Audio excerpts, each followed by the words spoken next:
I can't tell if I hate it or I can't tell if I really enjoyed it. Total bullshit. Zero fun having jank baloney. Huh, interesting. Borderline hamburger music. Listen here, you bastard.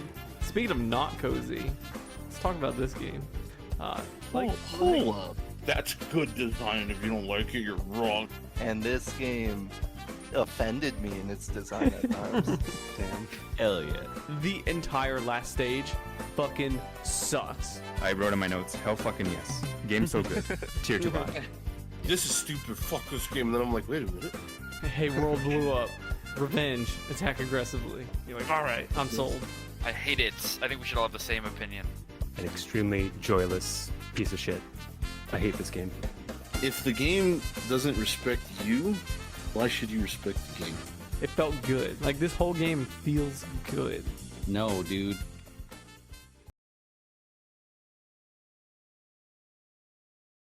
Alrighty. Welcome, gentlemen, to Seriously Casual, episode 15, Terranigma for the Super Nintendo. How's everybody doing tonight? Awesome. Fantastic. Great. Eager to talk about this game. Me too. Too. Yeah. Okay, go. Okay. No. You. Well, pretty much like I said, this was my pick, and it is a Super Nintendo game. It did not come out here stateside in the U.S. Originally released in Japan on October 20th, 1995, and then in the PAL region, December 19th, 1996. Developed by Quintet, say that right? Who we know from one of our previous episodes, Illusion of Gaia. This is the third game in the unofficial Soul Blazer trilogy. Or, like, it's got a bunch of names, like Soul Quintet trilogy, Soul trilogy, Gaia trilogy, Heaven and Earth trilogy. Like, it's got so many nicknames, but it is unofficial.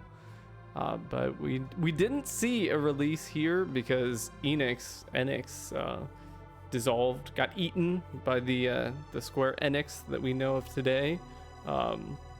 So it never saw any kind of release, any US release, because it was after their dissolution. And one thing that I didn't realize, it launched in France, like one of the PAL regions, after Final Fantasy VII, which is pretty crazy to think about. Interesting. Yeah, this came out so late. Mm-hmm. Yeah, in it's PAL. You know, hella late. you could also probably say that a lot of the content in the game, the themes, probably played a role in why it didn't come out stateside. Yeah, Yep. there was a lot of Yeah. that I was thinking. I was like, this would have never flown. Yeah, and it's amazing. You can see like instances of the absence of Nintendo's like classic American censorship. Like there's several Yeah. just straight up crucifixes. Yeah, with the there's Duel of literally a Rock, you know? crucifix, like a big one. I was like, what? But this was my pick. I made it. Well, I kept my lips zipped, but I've talked about this before, and people have probably overheard me. I really, really like this game. Like, I'll go into my opening spiel, like why I kind of picked it and like why I like it. Is because when I found out about emulation and started playing a whole bunch of games I didn't know about, this one obviously I would have never seen growing up because it didn't come out here.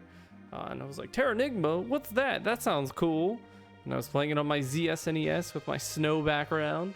Ooh, And nice. I kind of got hooked on it. I was like, this game's crazy. Just the way it kind of moved and like it was quick. And you had like you have the dash attack and then the jumping dash attack. And like, it was just kind of fun to play. And I remember getting stuck and it felt satisfying to like progress, and some of the fights felt hard, and it was a real struggle for then probably like 15-year-old me, and it kind of stuck with me, so I decided to put it on the list to stick you guys with it too. So Yeah, I'm really glad you picked this. I'd been meaning to play it for a long time.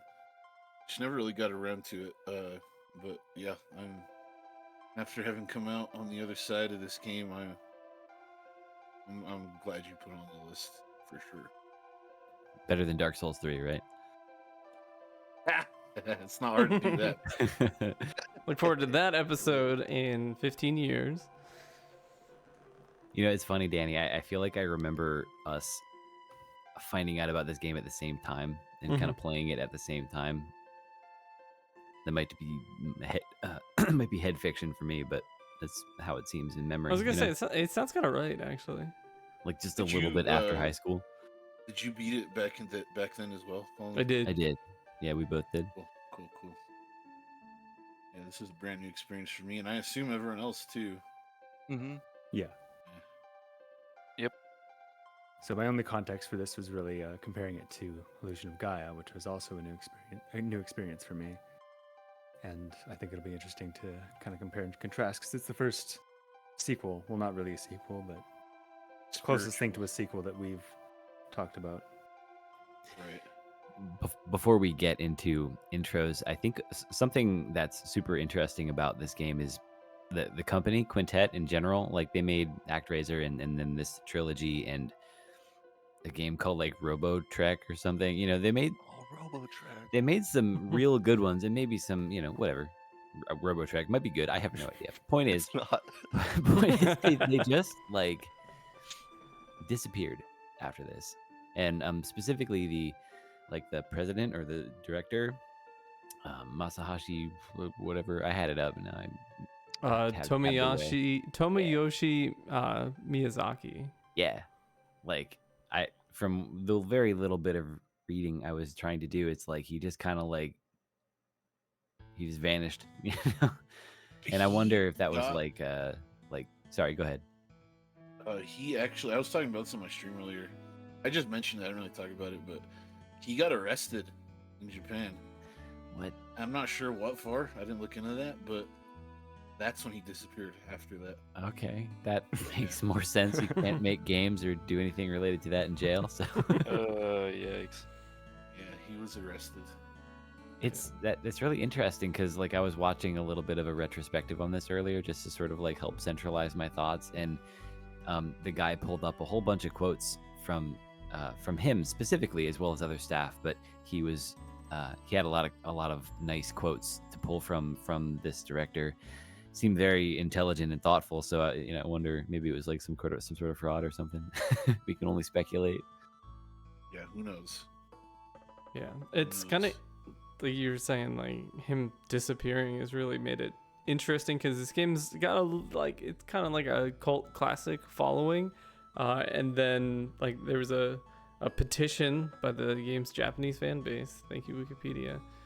That the artist, who was a mangaka artist, like he did manga art, Kamui Fujiwara, and the co-composer Miyoko Taukaka, they started a petition to re-release or remaster it. Yep. And nothing happened with it because the guy who holds the rights is just kind of not there. That is crazy. Actually, as far back as last month, the artist you just talked about, Kamui Fujiwara, he said that they are looking to revisit the world of Terranigma. Yes. He did not go into any detail whether it would be a remaster or like a spiritual sequel. He literally just said that we're looking to revisit the world of Terranigma. Would that be like Square Enix? Because they... Yes. Interesting. He also mentioned in the same, I think it was an interview, he said he was talking about how they're remastering Dragon Quest III, and he said that it would kind of get the same treatment. Dragon Quest 3 in the HD 2D sort of look. Yes. Yes. Okay. Chris is mad already. Yeah, I don't like that style. But I could see them doing that for Terranigma. I love the way that looks, dude. Like Octopath. I think it looks beautiful. Something about it's just like you're adding blur effects to nice pixel art, and it kind of just smears it. Ooh, this man. Yeah, not a fan. Everyone's entitled to their opinion, which we will all share here shortly. That's right, and I guess I'll kick us off for that as well. Like I was saying, like I really do like this game, and I've had big gaps in between playing it because I played it when I was probably like 16, 17. And then again, I played it. I was like, oh, I remember Terranigma. That game was cool. I played it when I was like probably mid-20s, and now here we are mid-30s. Well, myself, and it still holds up really well to me. Like it's like I like the way how smooth the combat kind of flows. Like the fact I like when a game has attacks that have movement tied into it.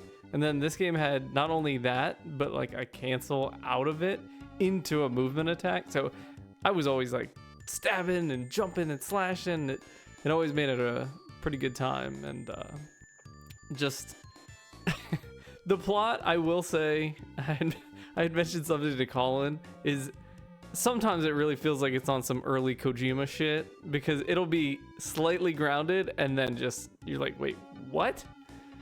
But it's kind of lovable, like or endearing, because it's like they were trying something here. Like it's kind of wacky and some of it's a little like what, but it definitely keeps a hold of you. Like it's impactful, and I feel like it doesn't really outstay its welcome. Some parts do drag a bit, but nothing is really painful. Like it has decent pacing. It sometimes things aren't as concise as they could be, but like overall it's just like everything, it's a really good package. Like nothing in it doesn't mesh well. Like not to shit talk Crusader of Senti, dearly departed from last episode, but so much in that game just felt like, I even talked about it felt like different teams were working on different stuff. Where in this game it's like everybody, this is the third game in the Soul Blazer trilogy. Like here we go, let's do our best, and like it hit that peak for me. I would say it's absolutely my favorite game of the three, and I really do like all three too. So I just want to share one thing on that, and I don't want to interrupt our flow, but listening to those interviews I was talking about earlier, they referenced how they remade a bunch of things in this game over and over and over and over and over again until it was like perfect, exactly what they wanted, and it was often different from how it originally started. And that's probably common in game dev, but they really talked about it a lot. So I think that this being the apex, the true vision of all the things they probably wanted to do, the best thing they could come up with is for that reason, you know? Yeah, and I think you can see that in this game when you play it, because there are so many little details that are not really necessary to either progression or the overall plot that kind of just help tie things together and make it feel more cohesive or more immersive, I guess you could say. Like there's a lot of little things in this game that you can tell that these people, they weren't just making a game to make a game because that's their job. Like this was a passion project, 100%. And I think that Quintet in general, I know that shit gets me too. Quintet, with their trilogy, like it seemed like they had they had an idea in their head that they wanted to go with, and they went all in, and they went 100% with it, and I respect that big time, and I think they pulled it off very well. Yeah, it's but, yeah, I think I'll go ahead and just give my little spiel here after Danny. I love this game. I fucking had a fantastic time playing it.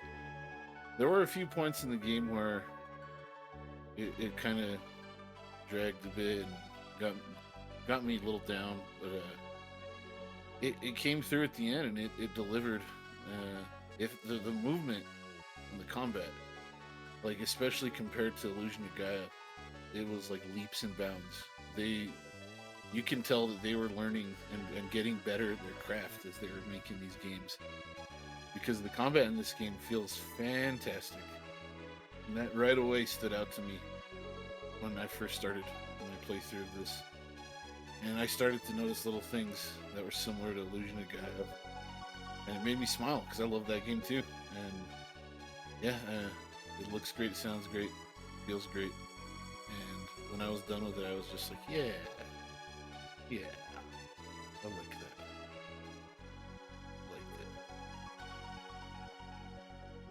I liked it too, Super. Um, I remember I had heard good things about the game, like in random YouTube videos, like people would talk about it or whatever, and soundtrack mixes. I distinctly remember seeing the plane gameplay here and there. Like that's like the most memorable part of the game from the tiny bits I'd seen. But I didn't have the highest expectations because I was associating it with Illusion of Gaia. As much as I like Illusion of Gaia, I was like, okay, there's gonna be some wonky translations and kind of weird pacing. Um, but then I loaded up and I was like, oh, I like this art style a lot. Like, feels like a good color palette. Reminds me of Secret of Mana, Chrono Trigger. My interest immediately picked up. Um, and then I went out to the world map and I was like, whoa, dude, this world building's crazy. Like, really hope it goes somewhere. And it did. It was a very competent experience from start to finish. My only general gripe, and we'll get into it, was I would forget things, and some hints would kind of lead me astray, and I'd end up doing laps around the game, and it'd feel like a slog at times. But what I'm most interested in from discussion is hearing how you all appreciated the various ways the game builds upon itself, whether that be narrative or combat or the world building. I thought, in regards to pacing, they were all layered together in a really spectacular, competent package. And I'm excited. This is a really cool game. Darth. Yes, sir. Okay, so you guys know that I didn't have a lot of love for Illusion of Gaia for a few different reasons. Do it for Klon. You gotta. And to be honest, while I was playing this game, I had a very similar situation happening. I got to a certain boss, and there were some things that had been building a little bit, and I really had like a total like meltdown with the game, and like did not want to play it for a little bit. I was really frustrated with some of the like mechanics, but what kind of kept bringing me back were the themes about I'm just gonna say like society and human nature and human development. And as I sort of pushed through those difficult sections for me, I still found something to take away from the game. We'll sort of like get into it, but I definitely had lots of ups and downs when I was playing this game. Some decisions I take issue with, but I would also often find myself laughing at some of the humor and sort of the bluntness of some of the things the game wanted to talk about. And that's what I think kept me afloat and wanting to continue, even though I was often lost in the sauce in regards to the plot. I was just along for the ride and enjoying the one-liners and trying really hard not to get frustrated and quit at certain sections. You beat it though, right? I did. I did. 27 hours, is that what I said? I would love to hear everyone's hours, by the way. Mine were I'll have at, to- what, 23, 24? I'll have to boot it up to let you know my hours. I don't remember. Turn on the Super Nintendo. Excuse me, Yeah, Super definitely. Famicom. Well, Danny was 1337. I was 17-ish. 13. Good God. I don't, well, I it don't was your third time. understand. I I have was about to things say, I want to know. I knew where everything was. Well, okay. Anyways. I visited GameFAQs for parts of it, so I I don't cheated, blame and you. my playthrough is invalidated. No, dude. I used the game pack, buddy. I'll just follow up on what you said, and I also agree. This game is very all over the place for me. So there were a lot of times when I was playing it, and I'm like, "Wow, this game is fucking great. I really like this. I think this is way better than Illusion of Gaia." But then there are points in the game I hit where I'm like, it really ran into the same problems that I had with Illusion of Gaia, and that's usually the plot sort of tripping all over itself. I think it's honestly, I would say the story is, I found it just incomprehensible.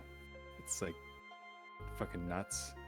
And the writing and the characters, like none of it really, I don't know, there's some good ideas and it just, none of it really resonated. Like it didn't resonate. And then, so anytime that there was like extended story segments, I just found it started to really drag. And there was a couple points where I'm like, oh my God, this is really bad. And for the most part, I'd say I kept going because I really liked the dungeon design and the feel of the combat, as Danny was talking about, like the movement and stuff. It immediately felt better than Illusion of Gaia because having the dash on a button really helped, because that was one of my main problems with Illusion of Gaia. But yeah, it's the story segments that really kind of brought it down. But every time I'd go back into a dungeon, I'd be like, oh yeah, this game's fucking great.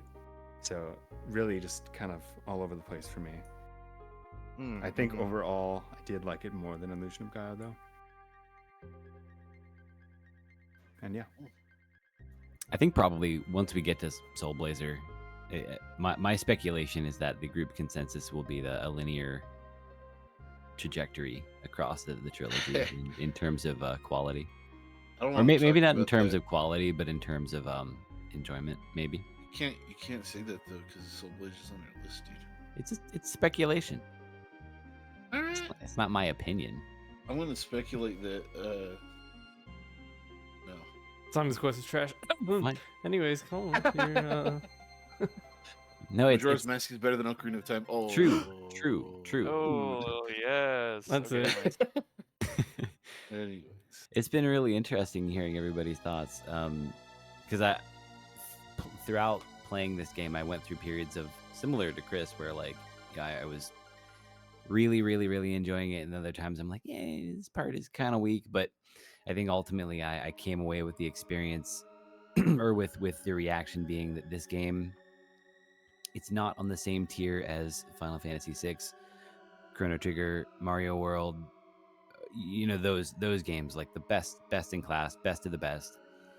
But it is right beneath it for me, right beneath that tier, because there's so much that this game does really well.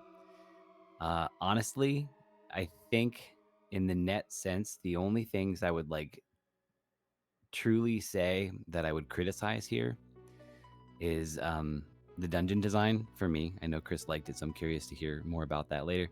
But then also the translation, because there is so much cool stuff going on in like thematically. I know we talked about themes in Illusion of Gaia, and I want to do a little bit of a better job trying to explain what those are. Not explain, but what I perceive them to be, the themes of this game, later on when we try to dig into some of that. But there's so much interesting, very rich topic for discussion here in terms of the narrative and how it, like, I don't know, how the world is explored and how it changes and what Ark is doing and why any of this is even happening, what the fuck it all means. But it really is hamstrung by a better translation than Illusion of Gaia, but still trips over itself. I was talking to Rachel earlier about it, and it's like, sorry, I have a froggy voice. I don't know why. It's like you don't know if you can't understand what the game is trying to say right now because the translation is shit, or because there was like some weird metaphor language that's being used that maybe they did their best to translate that, but it didn't really work because it's just lost in translation. Whereas other times it's like very clearly the translation is just not very good, you know? But there's some parts for sure where I was like at the end of the game when you're walking through that little hallway and you're right about to fight Dark Gaia, and it's like you're in the sun of the underworld. I'm like, yeah. What? But and I was like, okay, so you have that excellent use of mode 7 throughout the game, but also like in the underworld, right? And you can see the surface of the world kind of reflected in the inverse as you are. It's beautiful, right? And I'm like, so are they saying if the ground you're on is like the underworld ground, are they saying, making a connection that the sun is the earth and I'm inside the earth? Like that would make sense, but I shouldn't have to try that hard to like make sense of what this is saying. So anyway, those are my two main like actual beefs with the game, and one of them isn't even like a true beef. If it had a real good translation, it wouldn't be a problem. Anyway, So I understand totally what you're saying, and I agree with you to an extent. Your criticism of the translation, that specific one, is valid 100%. But I personally find things that make you think a little more intriguing. sure. It's kind of like with music. Like music that's a little more complex, either musically or lyrically. Like you have to listen to it multiple times. And like movies too can do that. You got to think about it a little bit more. But when you do, and you actually put that effort into it, it feels rewarding. And that this game gave me that experience, big time. Yeah, no, Like- I definitely agree. There's a lot. Like I walked away from this game. I only finished it earlier tonight, but that was, as I was telling Danny, sort of intentional. Just how Same. my month Same. has been. It's like I walked away from this game and I was like, that's all I thought about between Same, dude. like when I beat it and the intervening 2 hours. You know, When This I is like- messaged you yeah. earlier today, I had just finished the game. nice. And I was sitting there, like, literally, like, thinking about it. Literally just sitting there, like, staring at the wall, Yeah, thinking about it. And I was, like, really lost deep in thought. And to me, when a piece of art can do that, it's good. It's good stuff. yeah. There's a. I was talking about these interviews, right? And one of the things that the director said was that they didn't want to put, like, even though they tried to have this theme in the game of like consequences of actions and cause and effect, and what are the negative impact or ramifications of human society and its advancement on the earth and all life on the earth. They didn't want to put like so on the nose messaging or scenes Mhm. that would be like, look, you expanded the city and now all the animals are dead, you bastard. You know, they didn't Yeah. they didn't want to do that, but they did want to like set it up so Yeah, that you as it the made you player think could, like, about that. It Yeah, didn't shove it in your exactly. face. You're like, wait a minute. And So those it's not like elements Crusader are of layered. Senti. Those elements are layered so well, like call back to Liam the Lion Right. in Neo Tokyo, stuff Oh, like yeah. that. Big There's guy. so many good Liam's examples my like boy. that. Yeah. Hey, big guy. May I say something on Please. the translations you're talking about, Kalon? Absolutely. Yeah. I'm not calling, but yes. Thank you, super. But I found the translation to be so much more competent than Illusion of Gaia and some of the other games we played. That although there were kind of quirky, weird ones, like one of the funniest ones is one of the end ones where was it Yoki or whatever his name is like. And humans evolved legs to use tools. And it's like, what? I don't use tools with my Right. feet. But most of them contextually make sense, and you can put two and two together to the point where like it didn't offend me, and it was fun putting all its plot points and theming together. You know. So they could use their hands, okay? Yeah, Dude, I remember that line specifically because it made me go, huh? Really? Okay, sure. This 1,000-yard stare, read that, and you're like, yeah, okay, sure. Let's keep Whatever going. you say, pal.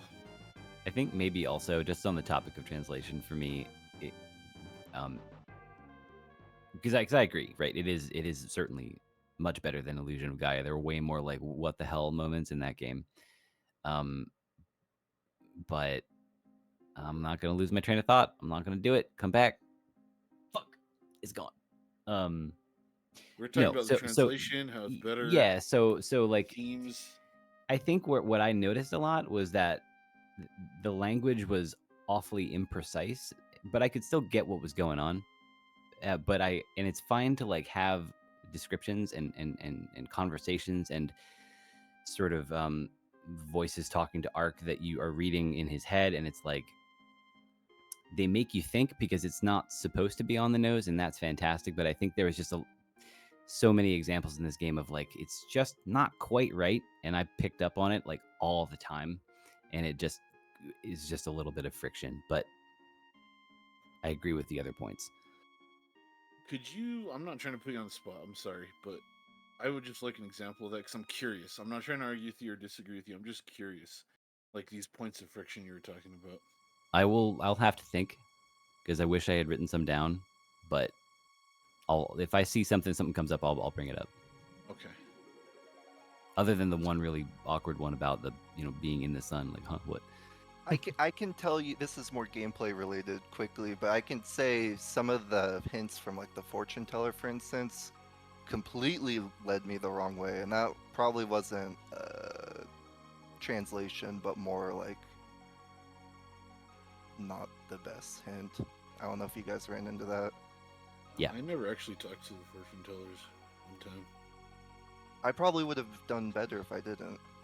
Although maybe that was intentional. Maybe they wanted them to be like appropriately bullshitty, like a real fortune teller. Slightly obtuse. Yeah. It's pseudoscience, bro. Yeah. Yeah, no, I didn't talk to the fortune tellers. I also didn't use magic a single time through my entire playthrough. I used it about 10 hours in. I finally learned how to use it. I don't know why I couldn't. Same, yeah. It's just like it says. There's no. What does it say? It says it's useless. Yeah, well, Yeah, yeah. also, well, you eventually can't I'll use get the ability. Magirock here. Oh yeah. I have a I question remember for trying to use Darth. some of them. It's like, this spell is useless. I'm like, Yeah. really? Then why do I have it? Yeah. Great. Cool. Darth. But yeah, Actually, No, oh, sorry, pardon. go ahead. No, I was just gonna ask regarding magic. Darth, did you try the magic grass pin? Which one did that do? It's the full heal. Yes, the tree. Yeah. Yeah. I just wanted to make Okay. sure because I felt like if you were loaded up on bulbs and just blew all your magic rocks on grass pins, it was very hard to actually die. But We'll get maybe it. we'll talk So- about that later. I'll let you guys finish what you're talking about before I talk about Okay. the leveling system, which I have like serious gripes with. Okay, interesting. I'll go ahead and comment on just to be a little more structured here. I'll talk about the music and the graphics. I mean, obviously these people know what they're doing. If you ever played Illusion of Gaia, and I can't talk about the other game, it may be good, it may be bad, who knows? It's a video game. But I mean, obviously these people are competent when it comes to creating art, like visual pixel art and music. Like the people Yeah. on their team come together and they create the package that works. I specifically thought the soundtrack to this game was phenomenal. Like Illusion of Gaia had some music that I was like, oh yeah, this is nice, whatever. But it was mostly forgettable. Mostly, there were some songs that are like earlier today when I was streaming. I was able to identify an Illusion of Gaia song by the first few seconds. So obviously it's not all forgettable, but this game specifically had some tracks in it where I was just blown away. Like in my mind, they were right alongside the greats in the SNES library when it comes to music. This game hits a grand slam when it comes to the soundtrack, and not just the soundtrack, but pairing it with like the moments in the game. Like I don't know if you guys remember, totally. like in the beginning of the game when you're resurrecting the continents, and you get that little cutscene. And I don't know what they did with the graphics, but it almost kind of looked like 3D, like very early prototype 3D. Yep. Like that song that's going doo doo doo doo doo doo doo doo It's doo awesome. piano, and like there's like a little cutscene, like that shit. Like honestly, like it, like I don't want to say it touched me, but it made me feel something. Like those little scenes after you I resurrect agree, the yeah. continents. Same here. Like this game, it'll be in my mind forever when it comes to the visuals and the sound. I'm glad you brought up sound cues because there were a lot of good times when the music would come in during a certain cutscene, and it would really, for me, it landed really, really well for a Super Nintendo game. It did a lot from the start. It's interesting you guys mentioned that because I was finding by the end they were overusing some of the specific sound cues, like music cues. I can't remember the exact title, the name of the songs or whatever they were, but it felt overused when you were talking to certain characters. It was like the same musical cues over and over. I was kind of thinking about that, Corn. Yeah. I feel like for my playthrough, with how much scrubbing I did around the world and how many hours went by sometimes, it kind of made it more natural for the pacing, which really worked in its favor, at least for me. Yeah, because I think I ended up probably closer to Danny's time, which is probably around, I'd have to double check, but it would be like in the teens and not nearly 30 hours like you did. So I guess it also gave me the opportunity to like digest the plot, and I didn't feel like breakneck pace. I feel. Oh yeah, I had no idea what the hell was going on ever. I Uh, can't wa- wait to talk about that part of the game, man. I can't wait. I will just say that I had the same thing happen, Chris, and I took a long ass time to play the game. I sometimes was like, oh, this song is playing again. Okay, like I don't know. Uh, to me, that's not like a huge deal, I guess. But I I think that's pretty much the only negative thing I can think of, though, because otherwise, like I agree, the visuals and I Super already basically said it. That's that section where you're like reviving the world initially. It felt like some like trip some like character would take in like a movie where they like see the entire universe like blow up and like create itself, and I thought that was Yeah, sick. absolutely. That was I super agree good. with that. So one just a nitpick- little. Oh, go ahead. Holden. One nitpick on the music is I'll say I wish it had at least one other boss theme, other than like for the That's normal true. bosses. That's But other true. than that, I That was love the my boss soundtrack. theme for a long time. I was really. I like the music on the whole. I'm not as hot on it as Super is, but I liked it. Don't get me wrong. But I did find the dungeon music and boss music to generally be pretty average. Very forgettable. I'll agree with you on that.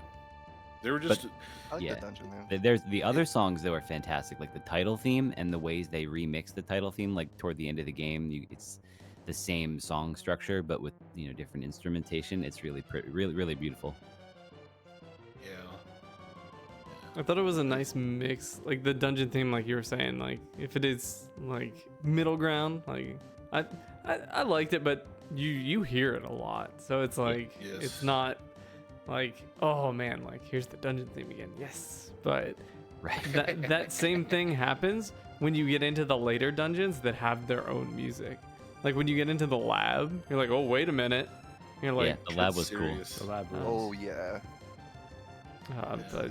like Super was saying, like it definitely, that's one of the reasons why I like this game, like because not just like the music with everything, but it makes you feel like we were talking about how Illusion of Gaia like has its moments where you're like, oh shit, this game, like as ham-fisted as sometimes its wacky plot can be, it does hit randomly and you're like, ooh, like some of like the trauma that Ark goes through or like he witnesses, that you're like, oh yeah, that's kind of, yeah, like that's I don't know about that. Like nothing's, well, I'm not gonna say nothing's as like impactful as the Rugs or God, I forgot the pig's name. Piglet, Hamlet. No, none of those landed the same, Like, dude. no, one of them does, and I would hope that, like, should I bring it up now? Sure. The goat. Oh god. That Oh shit. no, I meant this game landed so much better than Illusion of Gaia. Oh, okay. Yeah. Yeah. Poor that goat. The pig sacrificing itself doesn't hold anything to the goat soon. the goat, because the goat like smacks you in the face like 5 times, and you're just like, oh, leave me alone. Like you just fall down there, and they're like, yeah, I fell down here with my husband, like my goat husband. He didn't take He's the dead fall 'cause of well. you." He's dead. And you're like, You did this. yeah, like you caused the Just following avalanche. The Elder's Order. Yeah. And then Eat you him now. like it's dark. You wake up and the goat's like, gotta eat, eating its own mate. I'm like, and then Ark is like, that's fucked up. I can't do that. And he's like, we gotta live, right? And it's just like, One- I guess. And then you one part of that survive. scene- Mm-hmm.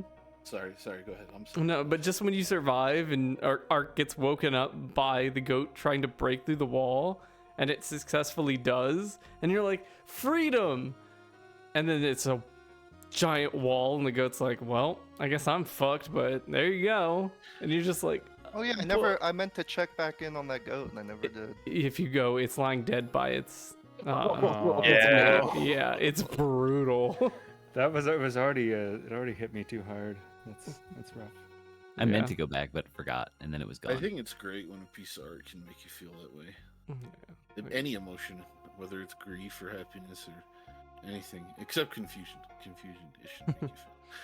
But yeah, that scene, I remember like thinking, it immediately reminded me of Illusion of Gaia, and don't want to get too far ahead of myself here, but like overall, I think this game, Illusion of Gaia, focused more on the individual and the characters and how they change and how they grow through the story.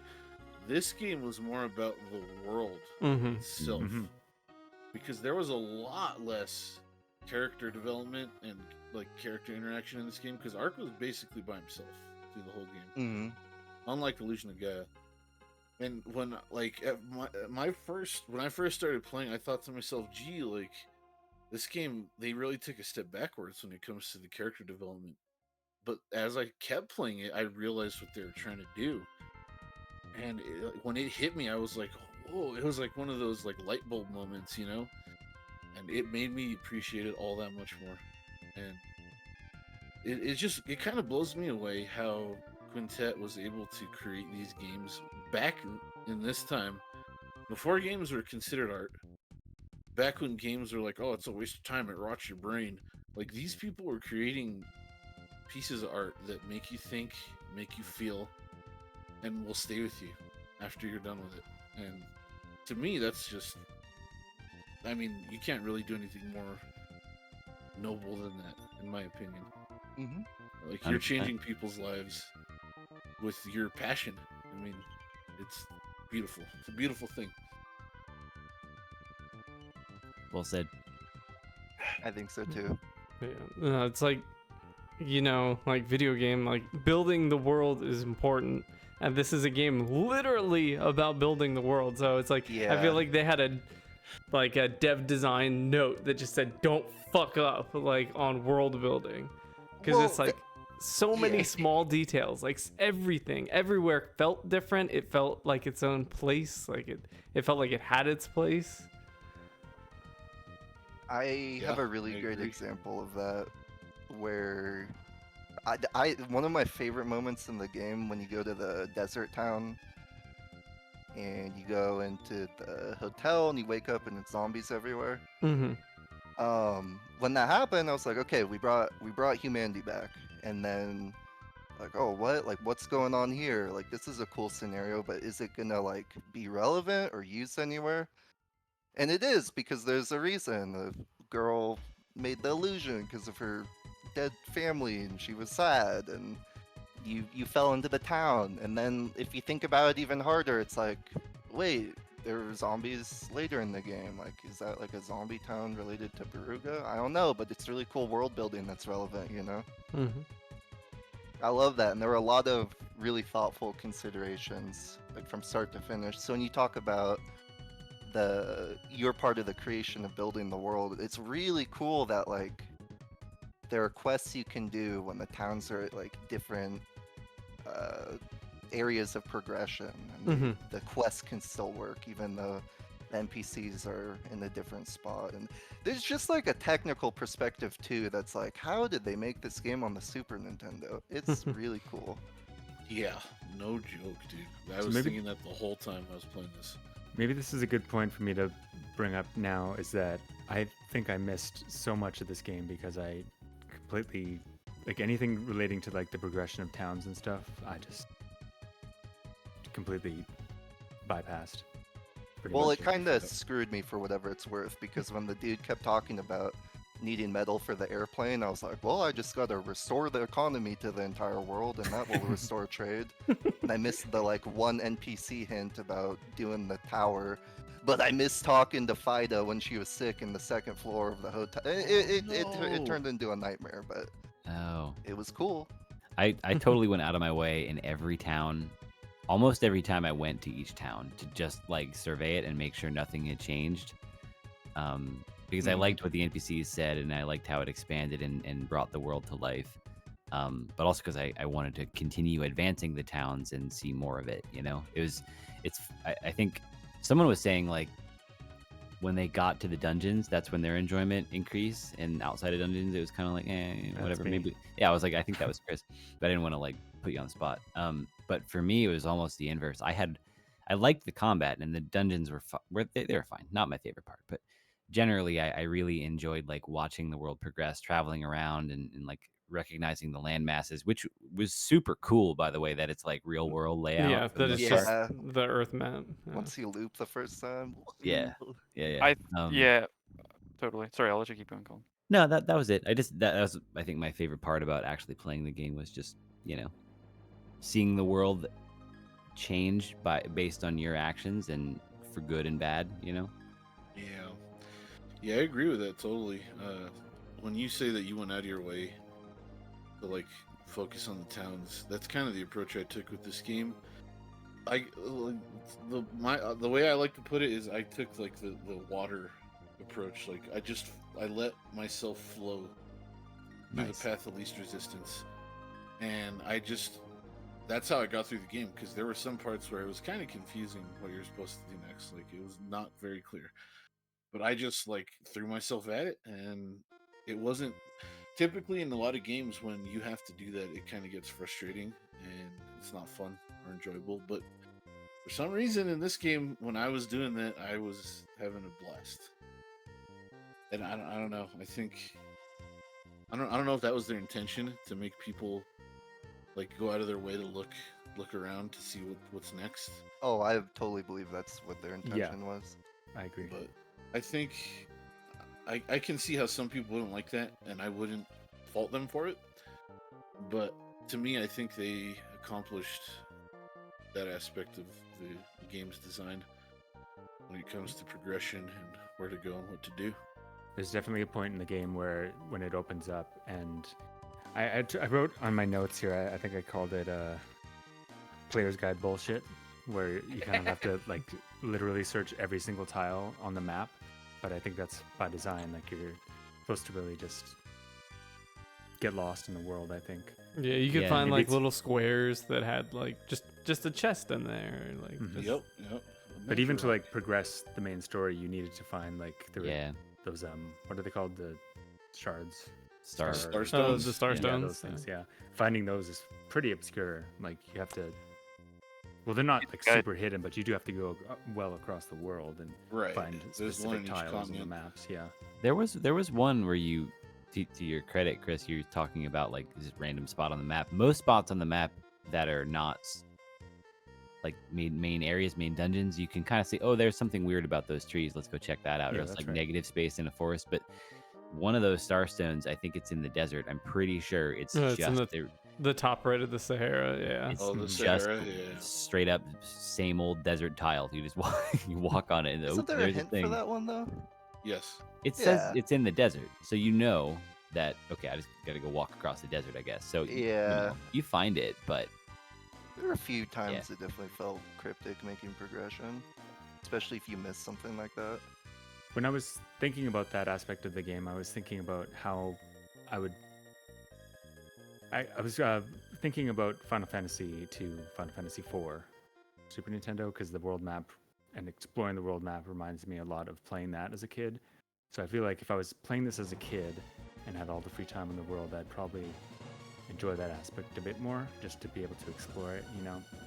But I hate to be like, say like I'm to use the excuse of being old and jaded and not having time and to all that shit, you know. I hate hearing that. Hate saying It's that. real life. It's real Yeah. life. No, I don't know. Don't like that, but No, there were definitely a lot of. Well, it's funny. Like, I can see how like it could be annoying, like if you miss it. But I also really liked it that it was there. Like when you get harassed by the flower girl, like she's like, "Buy a flower. It's such a pretty flower. It could make a girl who won't talk say something."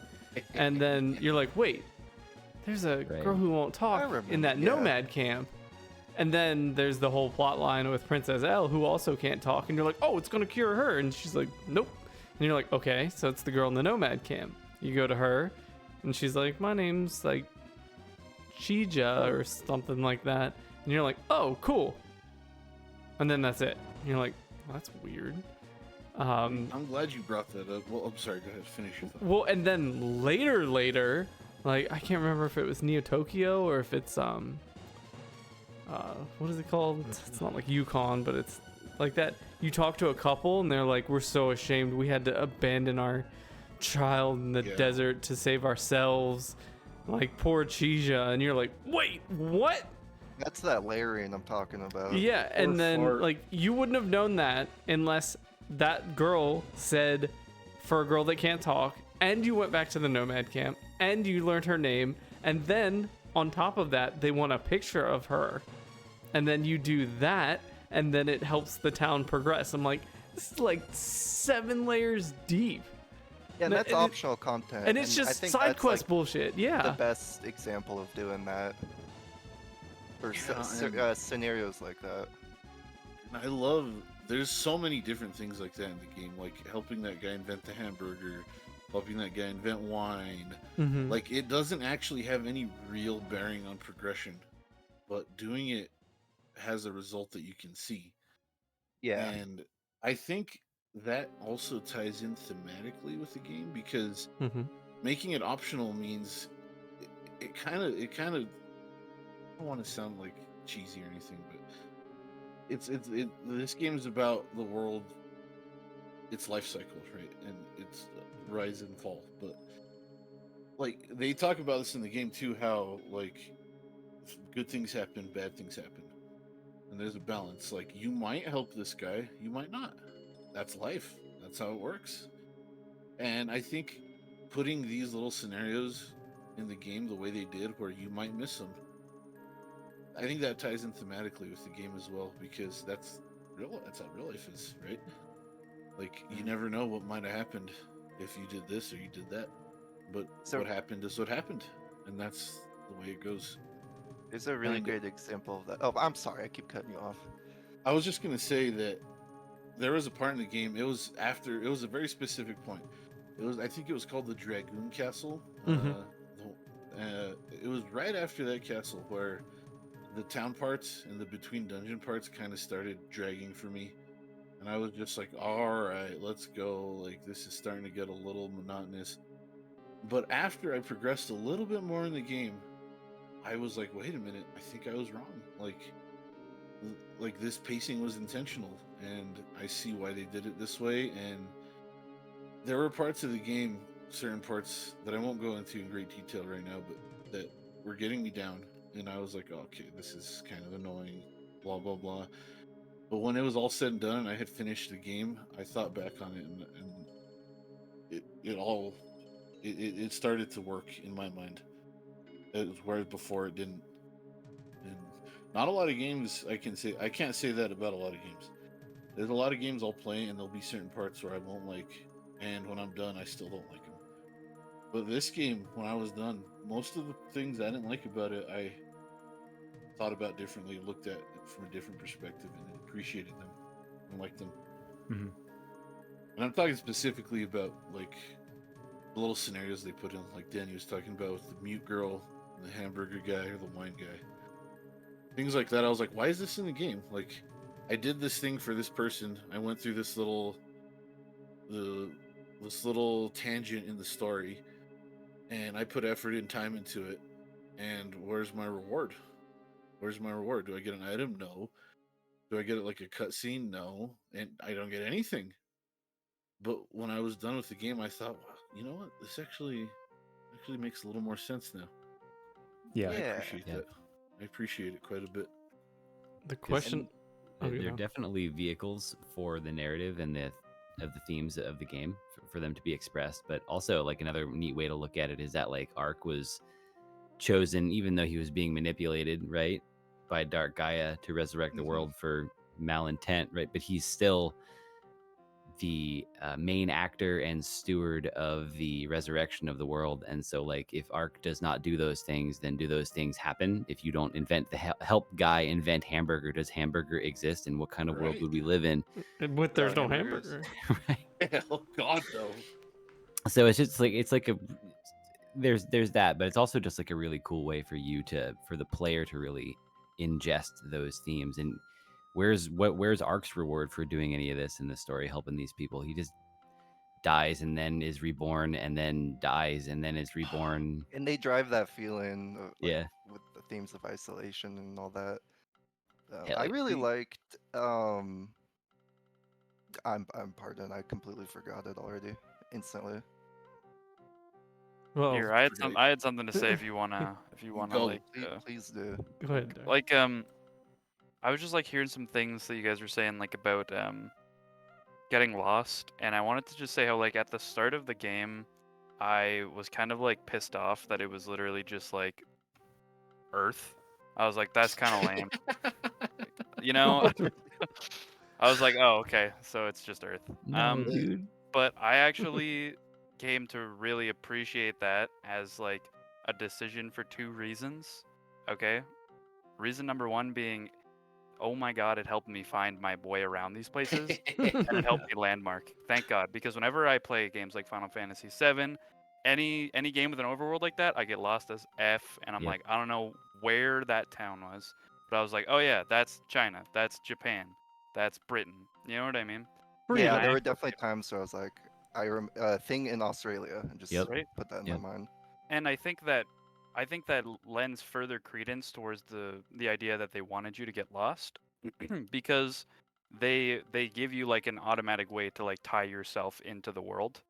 And personally, I found that not only did that result in me being able to landmark better, but that also caused me to feel empathy towards the characters in the game and make me want to give them the ability to eat a hamburger and give them the ability to use a phone, especially because the game is so rife with like, like tragedy and death. It feels like you're creating like a better world um, for these people that I probably wouldn't have cared about if they were from this landia. You know what I mean? That's a great point, dude. I never thought about it that way. I'm glad you said that because that's Yeah. really cool. I totally like, and I just want to say that this like helping people around the world and making it a quote unquote better place. It was by far my favorite thing about the game. I absolutely loved that about it. I knew you had taste, my man. I remember what I was gonna say, which What was was that? in regards to that. Arc, yeah. So you like controlling Arc and choosing to make the world however much better you want is awesome. And I thought it kind of like what Super is saying. They don't. Sometimes it's a cutscene. Sometimes it's just like, or not even a cutscene, but it's just like, okay, guy can make hamburgers now, and it's an indirect progresses the game, and one day later, like you get the town upgrades or whatever.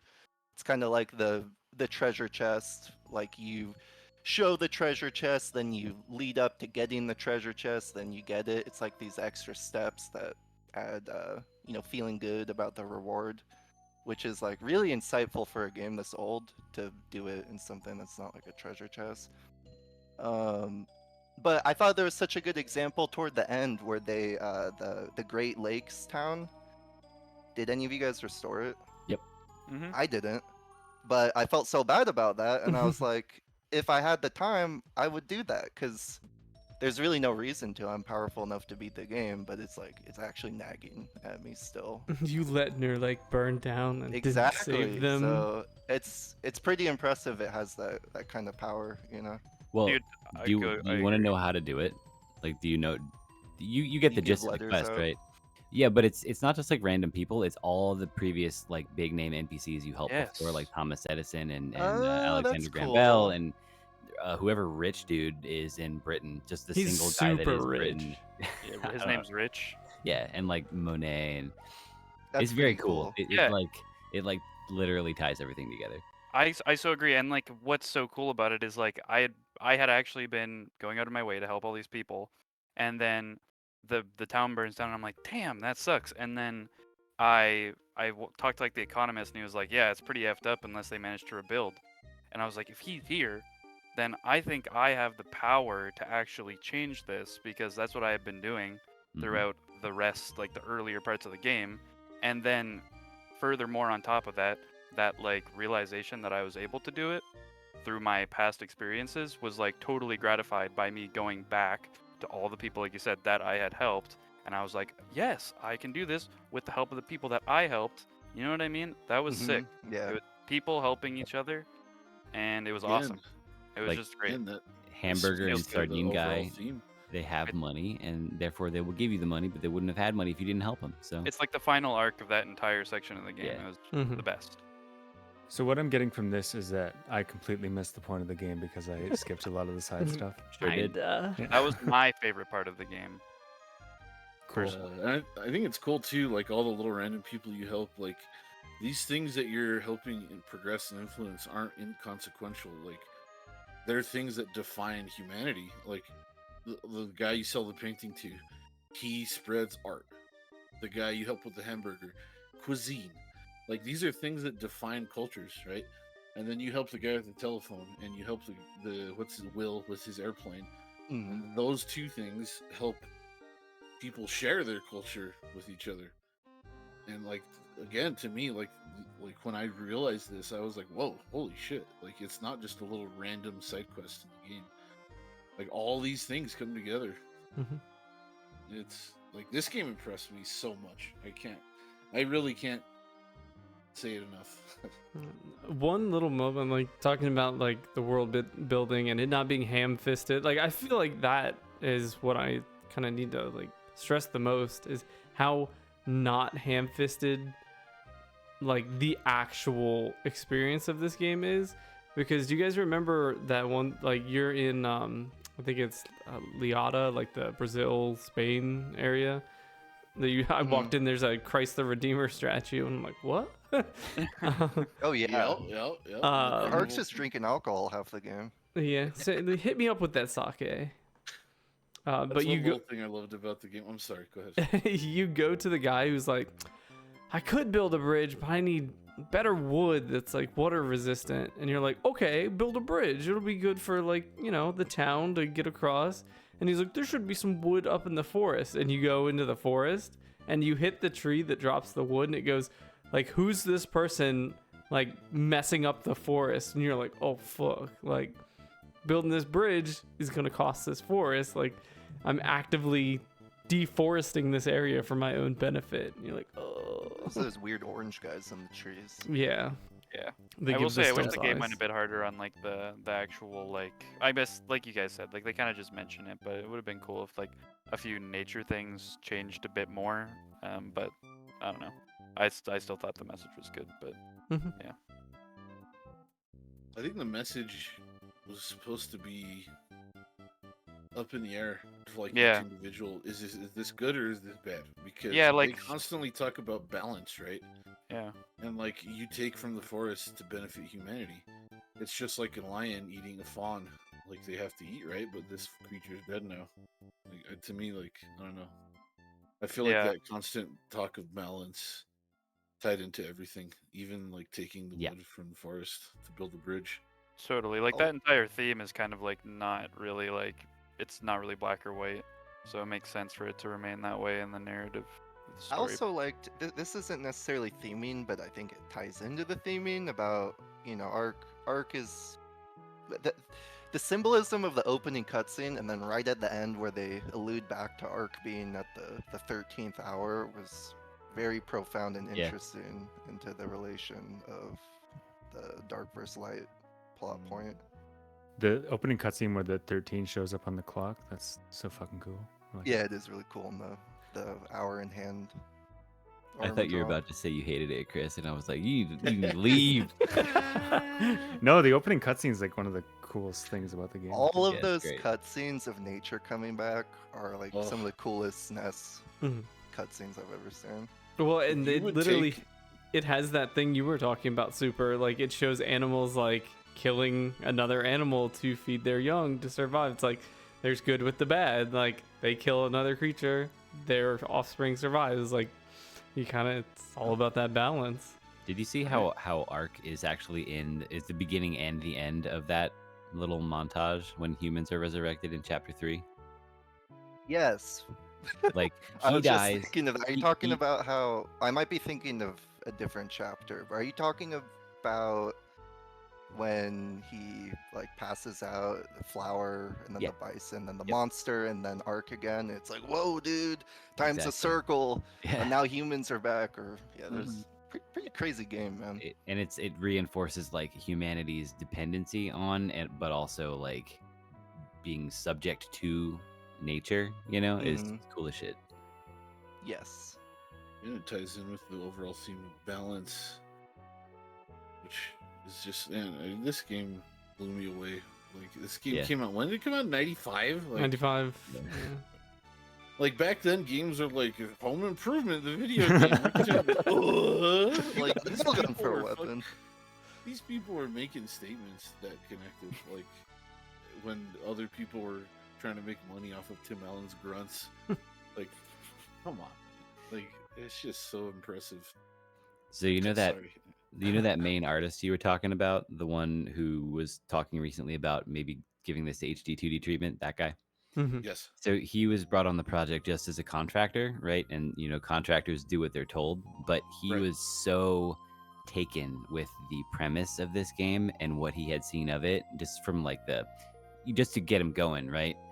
That he designed his own stuff and was like, no, you guys should do this because I did the stuff you wanted me to do, and here's that's cool. But also, like, what if you took this and here's a boss design, and like, so even the dev team members of it were like, damn, this is special, I got that vibe based on the building in Neo Tokyo. Oh, yeah, the Oh, the Easter egg Quintet thing? headquarters. Yeah, I that love they were that. like a team because I felt like I was on the inside of a bunch of inside jokes. I like that. Yeah, Mhm. It made me that was feel one of like- my favorite yeah. parts. I of the game, loved dude. how they were complaining about having to work nonstop. Yes, that was so funny Did you too. notice that the front of the Quintet building had a big sad face on Yeah. Yes, it? dude. That was really good, yeah. I saw that. I took that as kind of like not like it like I don't know, like not as it being like necessarily a negative space, but just like a kind of like them poking fun at maybe, the pain behind, what Well, they also, made, Japanese thinking about the culture. release date, now that I know, it came out post Final Fantasy VII, or at least the PAL version, you said? Yeah. Like Yeah, with that France. I could see it being like, dude, we gotta get this game out, as cool as it is. It came out Yeah. Gotta after get this shit done. 7 months. Even the Japanese version was 7 months after Chrono Trigger. Yeah. Yeah. I have There a was tangent one- I've been meaning to say. Please go on. Let me mention this real quick because it's literally just a few words. Like, it's just a thought. There was one guy in the Quintet headquarters that was like blew me away. Because he talked about the crunch development culture, which was kind of a hot topic like last year and the year Totally. before. Yeah. And like, it made me think, holy shit, this game's so ahead of its time. Like, they're complaining about crunch, which is just now like starting to be a topic. Anyway, sorry, go ahead. Well, I know games like Super Metroid, some of them were like sleeping Yeah. in the office. So crunch is I kind of thought been a that thing was here and there, but I don't know. But one thing I want to say about the art that I keep forgetting about, when Ark's running north-south, it's a beautiful animation. When he's running east-west, he looks like he's gonna crap his pants. So true. also with the sprint shoes. He's holding his pants Oh up. yeah. I mean, those parachute pants, he has plenty He's of got room. that So damn hammer. don't worry about it. Isn't He gets there made fun NPC of for his parachute pants too. Yeah. Bring So back dumb. parachute pants. The mullet came back. Why not parachute pants? That's true. Can we talk about the gameplay a little bit? Absolutely. Because I have some thoughts I want to share about some of the aspects of the gameplay. Definitely. That's where the game lost me a little bit. I guess like if I can just, I'm gonna start like kind of negatively. Like, I thought that the leveling system was really, really, really bad. Like, maybe actually awful. It took me a long time to realize this. I'll just to be like, I guess quick.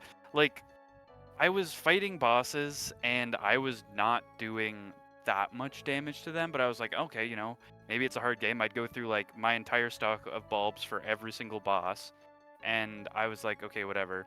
It wasn't until I got to the Bloody Mary fight that I realized that the way your damage sort of like scales against the enemies it doesn't like build. It's like exponential. You guys know what I mean? Like, you'll deal. You just have to hit a certain strength minimum depending on their defense to hit the damage quota. Yeah. So you one can do one at least more strength than doesn't one. equal one more damage. It's like 50. Yeah, 'cause of which the which is formulas. dumb. I just think that's stupid. Like, to me, it made it so that like a lot of the game I was struggling and didn't really understand that. And it made a lot of the bosses really difficult but still doable until I got to Bloody Mary and I was having a really bad time fighting her. I did 1 damage every time I hit her. And I was like, okay, yeah, I was level 17 when I fought Bloody Mary. Oh my god. But I don't understand how you guys were so high leveled, because I was killing like almost everything in my way. There are a few spots throughout the game, a few big ones, but there's more smaller ones where it's very easy to grind, very fast, and very worth your time to do it. Yeah, that fight in particular is just a massive, like, not so much a difficulty spike as it is just like it seems cheesy. unbalanced and you need to grind because of how the leveling system works. It feels like they just fucked up. Yeah, I think it almost like ruined the game for me, and I almost missed all this like really cool stuff about it. And I just don't really think that the leveling system added anything to the game whatsoever. Would It you made it- rather? There's already money. You already get money for killing things, so there's already a money. point. Would you rather have had Illusion of Gaia's method? You know that I hated that too. Yeah, but I that's was why I'm gonna say, asking. It did which it is much worse. better, yeah. It did it better, but it still sucked. Wait, So- you're saying Still you sucked. think Illusion of Gaia did it better than? No, I'm Terranigma? saying that Terranigma did it better than Illusion of Gaia, because I hated having to scrub the entire area to kill every single enemy. But I also didn't like how underpowered I felt, despite feeling like I got lost in every single area and killed all the enemies like 2 or 3 times, if not more. Well, I got lost in every single dungeon in this because I have a terrible ability to make mental maps, and I didn't find the map in this game to be actually that helpful. And you had to go inside your stupid inventory to get it, and that was There's a dumb. Yeah. I didn't even know there was a Oh, map. the map is crazy. It's I didn't Yeah, know there was that's a map. insane that it I- exists. I didn't find it super useful, but so That wasn't too useful. for me, Darth, I got lost in these dungeons all the time, was backtracking all the time. So like, because the enemies respawn, which I wasn't a big fan of, but because they were there, I fucked them up anyway. I got higher level. Yeah, I Whereas mean if that it were was Illusion of Gaia, I would have just killed them all once, and then I would have been stuck at a linear, predictable level. Yeah, I actually liked the Illusion of Gaia system. I thought that was an interesting take on a traditional level. Like it's an alternative to a traditional leveling system like this game has. But I think actually the traditional leveling system of this one is, I don't know. I think it fits the game, and I do think I prefer it. And the way the leveling works, where we talked about, where it's like you hit a threshold and then you suddenly do a lot more damage. I think for the most part, it was pretty effective because you hit those points and suddenly you're like one-shotting enemies, and that feels really satisfying. Mm-hmm. Illusion of Gaia had that as well, but I think it had that satisfaction where every level up felt very substantial. Yeah, I'm with Darth, where I think skill should almost always triumph like stats, in the sense that like you should be able to do some damage, not just once. Like you don't want to enter a fight and just have no chance. Mm-hmm. It's not the best feeling, but I will say it does leverage some of the other systems a lot more. Like getting a strength potion in this game feels super good. Yeah, you you're know? like, fuck yeah. So So I it's didn't know something what I think potions needs a little did more work. for a long time. What'd you say? I said I didn't realize what the potions did for a long time. Oh, you just had them stacked. yeah. waiting. and Yeah, I had a when I life realized it potion. was I a was like, that permanent seems good. increase. I was Chug 'em. like, oh, shit. Did you guys know? If you press L? Yeah. Yeah. Yes. I was wondering I if you figured guys that knew out pretty too. late into the game. Yeah, It's- even What- when you're in the shop menus, it's pretty cool. Oh, What is really? it? That's What does cool. it do? It gives you an item description when you press it. Oh, and Wait, something made me think of Yeah. you, Mhm. Super, because I know like you've been hating on Dark Souls for this, and I think it was some other games.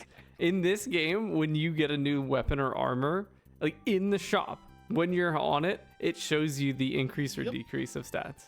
And I was Yeah, like, but FromSoft makes the best games ever. Yeah, literally perfect. Please, please. I don't- it's too soon. I'm trying to talk about this game that I really enjoyed. guys. I'm not even done on the bosses either. Like Go ahead. I want to hear more Okay. about Bloody Mary, Well, man. Okay. yeah, it's Darth. fine. Before, like, I just want to Super kindly gives us the like the instruction booklets, and I just want to point out, I don't know if you like any of you guys took a look at it. One thing that got me, knowing that I had played like this game twice before, in the instruction manual, I'll put it up on the screen for everybody at home. Bloody Mary is in there, and it says an extremely tough monster that is protected by brilliant jewels while freely controlling a savage cursed mask. Worse, she teleports at will. They knew that that boss was a son of a bitch, and it's just like, okay. It doesn't excuse it, but it made me laugh really hard when I saw that in there. That It is shows funny. it's intentional, you know. It You was. know, It might have been, but it made me almost like stop playing the game. Well, 'cause that's more it's than fair too. frustrating. It's good. When I was listening to you talk about these things that were frustrating, like you're only doing 1 damage and like the difficulty. Let me just preface this real quick by saying I am really trying not to sound like an asshole right now, but I thought this game was way too easy.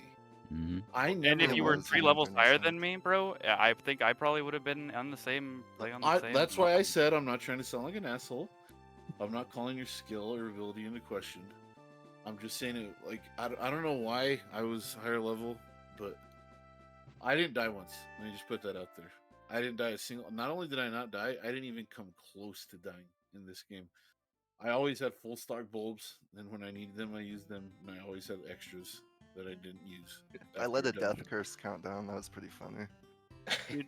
I agree. Like I didn't have like much difficulty throughout anything but the bosses. So when I got to the bosses and they were difficult, I was like, I want to beat them.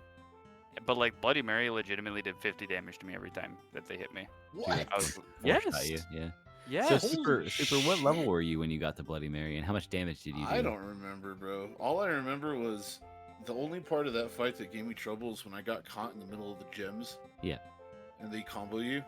Yeah, it would I do like ended a couple levels. I 50 remember. damage, 50 damage, 50 damage. I would die. I'd be like, No, what? It did 8. Oh, It did 5 or 8 to me whenever I got. Oh shit! here's a great point about that fight. Did any of you guys switch to the light rod for that one?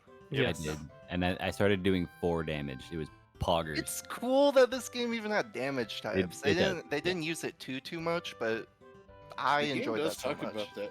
Yeah. Yeah, talks someone about that. mentions like pick Yeah. a suitable weapon for your opponent. You're like, okay. Something we Yeah, haven't no. talked about is real quick, tangentially related. Not only does it have elemental affinities and damage types based on that, but your attacks have different properties and work they do. better on different Oh enemies yeah, based Yeah, on like what the- attack you do. It's And the very cool. weapon color. those mud guys taught me to start dodge, or Yep. the Yeah, jump. it's little things like that, dash. like the weapon color. Like it's satisfying when you get I something. really did like the weapons showing differently, and even Yeah. giving the balancing sprite weapon, Yep. making that unique per weapon. Yeah, the too. rod. Yep. Yeah. Yeah. True. I Cool I game, enjoyed man. that. Never even also. thought about that. That is pretty cool. But So my only complaint, literally my only complaint about this game was I thought it was way too easy. There was never a single point in the game where I was even in danger of dying, and I never grinded. I don't know. Like I said, I'm not trying to sound like an asshole. That's crazy The to me. way the way I played this game, I think, is why I experienced it that way, because I just threw myself at it until a way exposed itself, and I killed everything in every screen where there was an enemy. I made sure. I'm someone who I actually enjoy grinding. Like like when I play a Final Fantasy game, I'll literally just walk around in the woods fighting things, and I love Yep. it. But I so hear that you. that was never really an issue for me. Like before we started this discussion, I was thinking to myself, I wonder how everyone else is gonna talk about the difficulty, because I just assumed everyone else would be like, yeah, you just run around and hit things and they explode.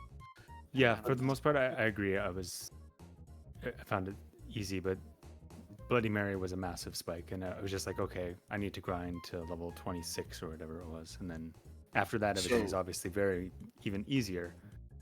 I took a picture on my phone of my final level and time. So when I beat the game, I was level 34 at 17 hours and 37 minutes. 34. Wow. That's wild. I did some big boy grinding at the end of the game where it's like very return on investment is very high in terms Mhm. of time spent, and I was 32, and I fucked up that final dungeon. Wasn't even I was taking like Same. 1 damage, dude. You know, so 34 must have been nuts. I was 37 or I- 38. Can I just say that I think that this is actually like on the other side of the spectrum, another reason why the leveling system was bad. You guys basically had literally no challenge whatsoever. That's very true. Yeah. Honestly, as never- much as this game felt better combat-wise, it was, to be honest, it was kind of one of the weaker points for me. Even if it was a step up compared to so many SNES RPGs, it was a little bit of a slog at times. I still like the Illusion of Gaia's combat better. Really? I can't agree with that. I will say that like the combat was super fun whenever I wasn't doing one damage. I felt like I wish the shield was used more. so I used no- the whole time. there were just like certain instances where hit detection was fucky in like Yeah. a very Secret of Mana kind of way, and I was like, bruh, come on, you know. Whereas with in Illusion of Gaia, Will and Friedan both have like super disjointed attacks, so it's very simple, but there were moments in this where there was like a lot of frustration when I was sort of like on the lower end of the leveling spectrum for where you should be, where I was encountering more of what Darth is talking about, where it's like, this is annoying because nothing is working. I'm doing 0 damage. So there Yeah. were a few points where you would like dash into something and then you'd get stuck in their hitbox and then take Yeah. some hits. That was kind of annoying, but for Right. the most part, like being able to dash and jump into the dive attack and stuff, that was super was cool. satisfying. And like I Yeah. mentioned earlier, like one of my biggest problems with Illusion of Gaia was it was only double tap to dash, if I remember correctly, and that was pretty annoying. And being able to put dash on a button alone made it feel so much better. I put it on R, so it's on a trigger, and I was just sort of holding it, so it's just running everywhere all the time and dash attacking everything. I played One 3/4 of this game without knowing that you could dash with a button. Just wanted you to know that. Oh, So I it thought you were was saying without knowing you could dash. I was like, oh my god. that's another problem I have, but I interrupted Super. So remember what you were gonna say, Super. But And then I I found have a follow-up. the walk speed, dude. The walk speed is so fucking slow. Come on. Yeah, but he struts. Yeah, Look at him it go. is slow. But come poop in on, his man. Okay, go So, ahead. I said my only complaint was the lack of difficulty in my experience, but another tiny little tiny complaint I have is that I would rather have you hold the button to dash, and when you let go, Yeah. stop dashing. Mhm. Like I was I thinking wasn't a that too. huge fan of tapping like a toggle instead of a hold. You know? Toward I the end thought of the game, I maybe- found myself releasing the D-pad to stop sprinting and finally get used to it. Yeah, I You never can- really was a fan of that aspect throughout my whole playthrough, but I mean, it wasn't really a big deal at all.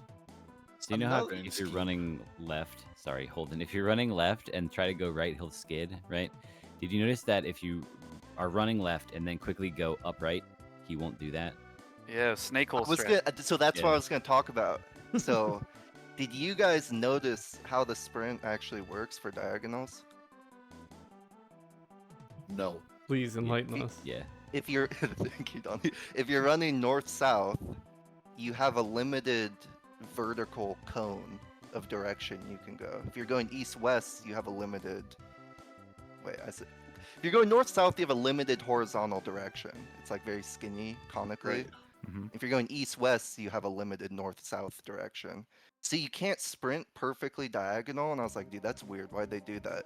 And I was like, oh, because there's no diagonal attack or run animations. Yep. And naturally, I think, like, it felt okay enough, which is kind of surprising, because I would never design a combat system that way, but it worked. Or there's out, like you know? 8-way movement but 4-way attacking. Yeah. And then the Yeah. sprint like kind of hones it in the forward direction. It's very weird, but I only kind of actually thought that out toward the end of the game. I spent the whole thought game about that. wishing there was a diagonal attack. I'll tell you that. Yeah.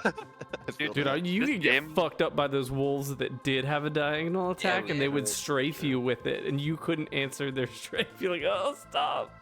This game, it's funny. I had to use the exact same strats I did in an Illusion of Gaia, where you kind of go like just diagonal of the enemy and use like the weird hitbox of your attack to hit them from like a diagonal, so they can't hit you back. I just thought that was funny because it was like the exact same shit I did in both games. You know, you guys know what I'm talking about. And one thing I Yes, wanted I to do. say about this game and its like kind of brutality, especially at lower level, is that the iframes on the enemies are freaking huge, and the iframes on you are freaking small. Yes. Like you can Just get like like real life. beat around by like. Do you guys remember those weird little mini turtle guys that would like fling at you? Yep. Oh Those yeah, that do the mini karate turtle kicks. turtles. Rip my ass, a new one, dude. Do like 30 damage, like 4 times. Borfos or Borfos. You know what's crazy to think about, Darth? If you had grinded, you would have saved hours of time. It's just I know, insane to think about. I know, but I thought I was like killing everything. I was like doing more than I was an illusion guy. I thought it would be fine, but it wasn't. But I just want to say though, I did think it was really cool that if you used the multi-hit attack, you could ignore your enemy's iframes, and that was super cool. Yep. It's like some fighting game shit, dude. Yeah, except it was also kind of dumb because they would be able to like move really weirdly out of it. But anyways, I just thought that was cool, and also sometimes frustrating. Mainly frustrating. Did you notice that the dash attack gives you, I shit you not, that is not a real number, but it feels like it like 20 iframes. Yeah, but Yeah. most of the time I'd Mhm. knock back the enemy, and then I would fly into them and hurt myself. Well, dude, you do the jumping attack, the jumping into the like the slide attack into a dash attack. Dash and attack, it's yeah. guaranteed You can go Listen, out of with it. an invuln. Listen, the jumping attack doesn't give you iframes, so you land on them and you trade and you take the hit if it doesn't kill them. So the So you jumping win the long attack shot. into the dash attack is swag as fuck, but it doesn't work if the enemy lives. Well, Yeah, that's unfortunate because all the absolutely. enemies live all the time for a long You know, time. it's funny, like, for me, I didn't really think about that because I was just tanking hits. Dude, Like, I Yeah. would just get hit Zero by an level, enemy and I yeah. didn't give a fuck. I'm just like, oh, oops. That Like, it makes that exponential sound that ramp goes is whoop, pretty whoop, crazy at times. yeah, like I just want to say probably the worst part was around Bloody Mary, and you remember like right at the start of that area where there were those armor guys. Mhm. Mhm. So I would to grind, I had to for a long time, I had to fight the armor guys, and I did 1 damage every Oh my time, and God. they have like 100 HP. So I would sit there, like spam clicking the attack button for like a minute on each one, and that Holy effing sucked. So the grind spot in Smart. there is the basement because there's all those little bats and But little the guys. but the bats sucked, and the spider wasn't there spiders in that room? Yeah, spiders and I bats. hated those things. They're like I felt like the way they coded the game was wrong or something because the webs like sucked you in like a black hole. Yeah. And then I would thought get that was sucked in, funny. and then they do like 32 damage, like, and I couldn't get out, and my iframes weren't working, and I was like, "Fuck that!" And I used all my bulbs, and I'd have to run all the way back to the town, so that wouldn't save me any time. The Sweet. armored guys, if you could wedge them in a corner, then you could sit there and whack on Oh them yeah, I for did Yeah. that. a minute Mash and a the half attack, till yeah. 1. It's so Back them off for a minute. And then... yeah, that's all it takes, dude. Darth's very good. You know, I told you I was gooning. Oh, yeah, for sure, for sure.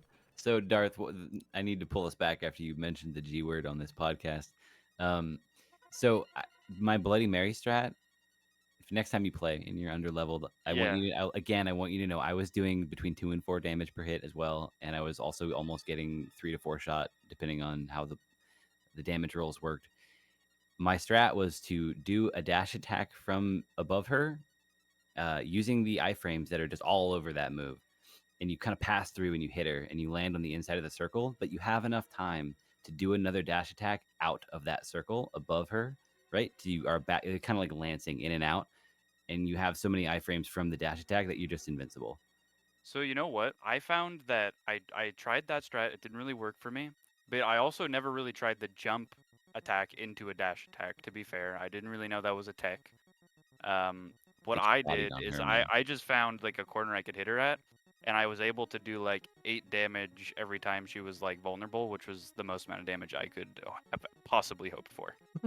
I would be like, bam, 8 bam, damage bam, is bam. big numbers when you're hitting for 1. And the last thing I want to say about the bosses that I thought sucked, even though they looked really cool, is there's a lot of effing waiting in the boss Yeah. fights. There's Mhm. a lot of waiting and waiting for them to finally be vulnerable. And when you don't do very much damage, it makes them take forever. Yeah, Okay. they were leaning into the game being a spectacle. Right? First What, and foremost, I I just feel. think that unfortunately these things compounded the leveling system being bad and ruined my experience of some of the combat. That's fair. I Yep. want to say here, since you mentioned this, I want to say that the final boss is fucking horrendous. oh yes. I Worse than cannot Dracula defend the X. final boss. Awful. Yeah. One of my I think thoughts it's when I very was doing it, I was thinking, I was like, this is almost a Dracula X tier boss because you're Worse, waiting. Worse, way worse. You have Dude, to. the wave No, no, attack. no.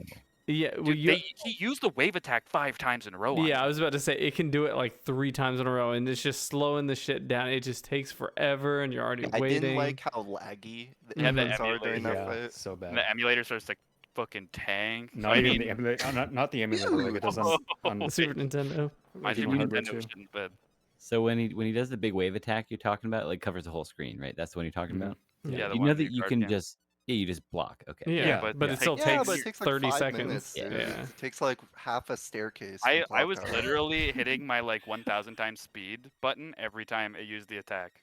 Yeah, that's fair. I'm not Listen, joking. I'm a Dark So- Gaia hater. I don't like that fight. I think it's trash. I think the boss fight in Illusion of Gaia is much better in terms of difficulty, but it's nowhere near as bad as Dracula X. Like, come on. No, Okay, it's fair worse. enough. Whoa. No, way I worse. agree. It's not as bad as Dracula X. I'll agree. It's not as bad as Dracula. I like the So- wolf fight in Dracula X. Well, I'm I talking mean, Dracula. Dracula. Sorry, Dracula. yeah. It's Dracula. I don't know. Dracula, you were moving at least, and like, fuck, I don't know. Yeah, but in Dracula, you had to do this big run back, and you could die instantly. So I think Oh, that yeah, Gaia was worse. I don't know. I don't know, I They're think both Croc had fucking better awful. boss fights. Hell yeah. Where you don't have like no impact in Croc. Yeah, So do you super guys want to satisfying. No know? impact landings. Do you I want to do. know how much damage I did to Bloody Mary per hit? Yeah, please. 132. It was around 80. What? That's Oh, bullshit. that's pretty. That's That's huge. bullshit. You Like probably I killed did her in 50 to like 80. 1 to 2 damage. yeah. She would probably do killed like her in like 8 to 15 me seconds. when That's I hitting got like hit. 20s. Yeah, that If I sounds had about taken right for me if too. I had taken more damage from the boss, fine. But if I could have at least done like 8 damage per hit, you know what I mean? Like So my strategy with Bloody Mary was wait for her to stop teleporting, then just stand behind her and mash the attack button and just take hits. that's wonderful. And But she died in about a minute and a half. my boss Yeah. fight when I won was legit like 20 minutes long. The Good problem God with that almighty. strat though, Super, when you're taking like because the stupid masks, they would like 2 or 3 shot you. For me, and Not I'm me. sure for Darth. I just stood there and got hit like Yeah, 5 times yeah, in a row. Bad leveling system. I'm honestly, you saying this super is just radicalizing me further. I don't know, dude. It shocked me when you were saying that like you did 1 damage and died instantly. I was like, wait, really? Yes, Like again, because I'm the not leveling trying to system sound like a is- dick, but Dude, it's like, the leveling just system. It's ass. crazy to me that how different your experience was. Yeah, Like and the like last we were boss probably for like me, 3 or 4 levels apart. I killed the last boss in like 5 hits. It died immediately. I was like, oh, okay, So- is that it?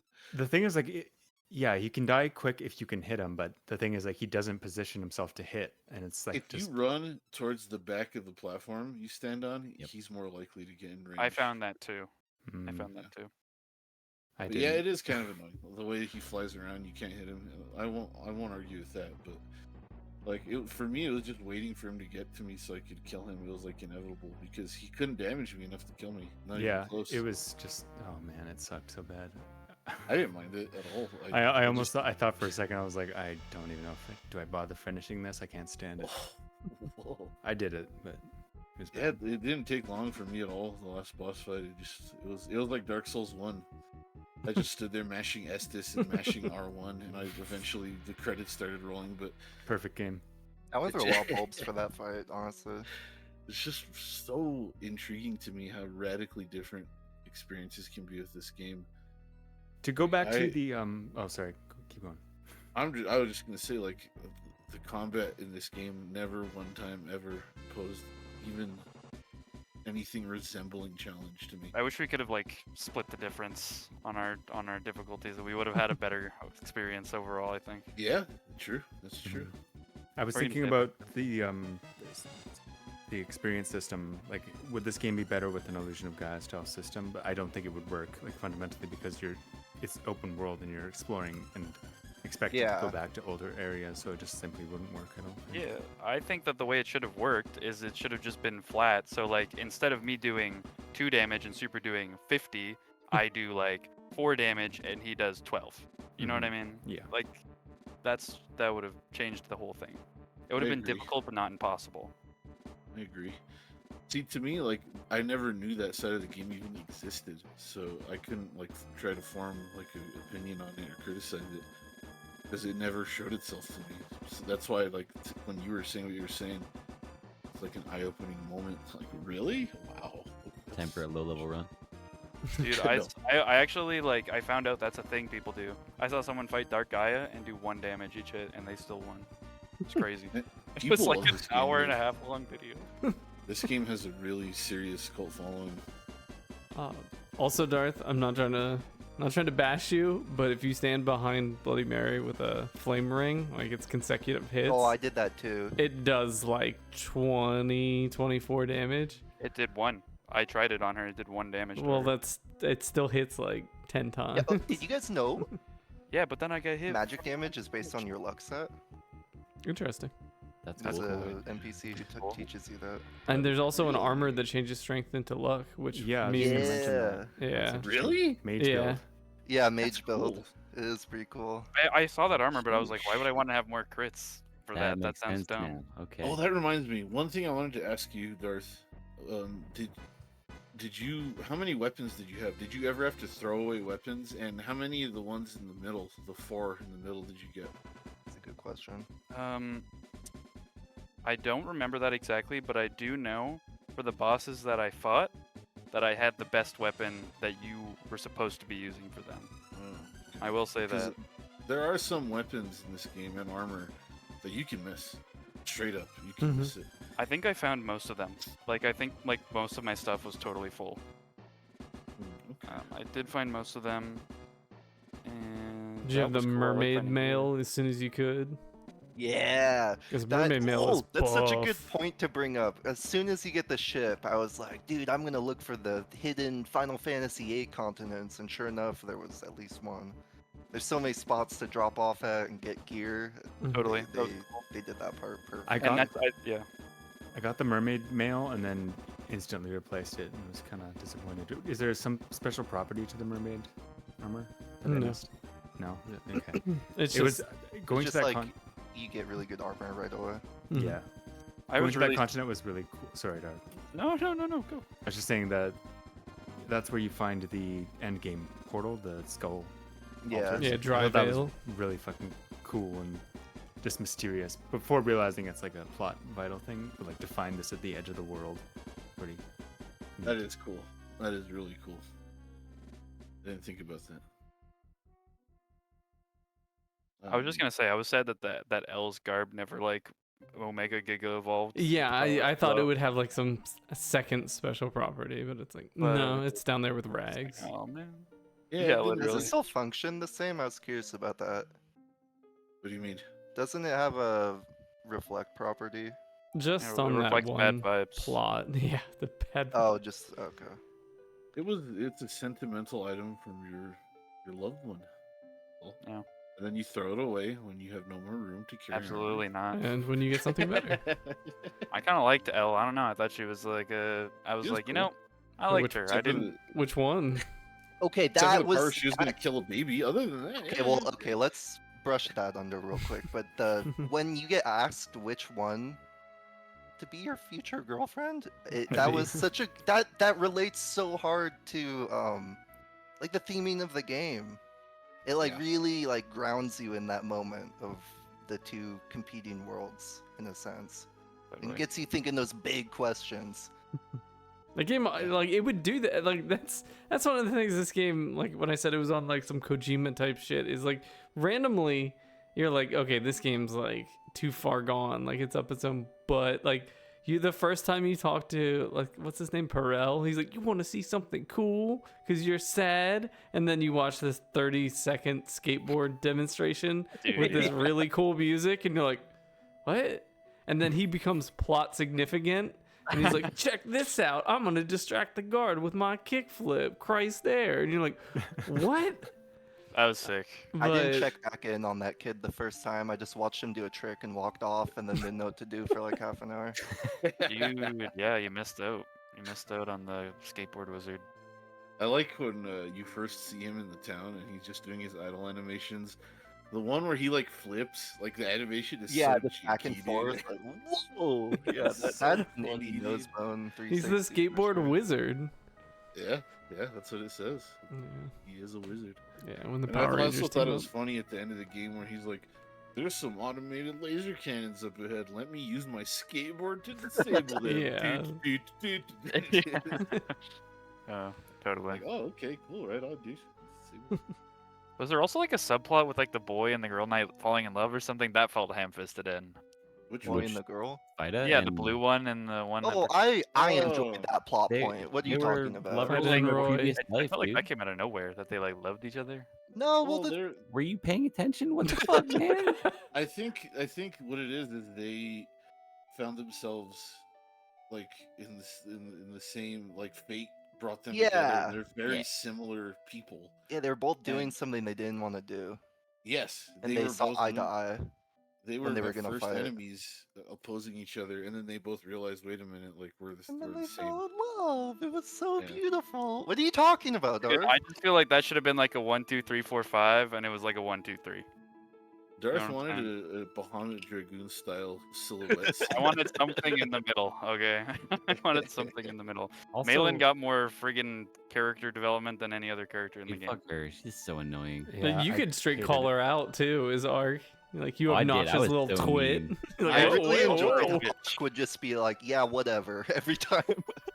Like, anytime she said something about her feelings, be like, yeah, but we gotta not do that. Let's go talk about someone else. I like that whole plot thing with Malin. Yeah, thought it was good. Like, I legitimately felt bad. I remember saving when she like jumps you with the Christ the Redeemer statue. And she's like, "I love you. I want you to come here tonight to tell me what you feel about me." And in my head, I'm thinking, but Ella's back home, but I've been traveling with her, and I don't know what to say. And you walk up there, and then Elle's there, and you're like, okay, I'm saved. And then she's like, I knew you loved someone else. And I'm like, oh, fuck, she knows. I like that writing a lot. That was a good part.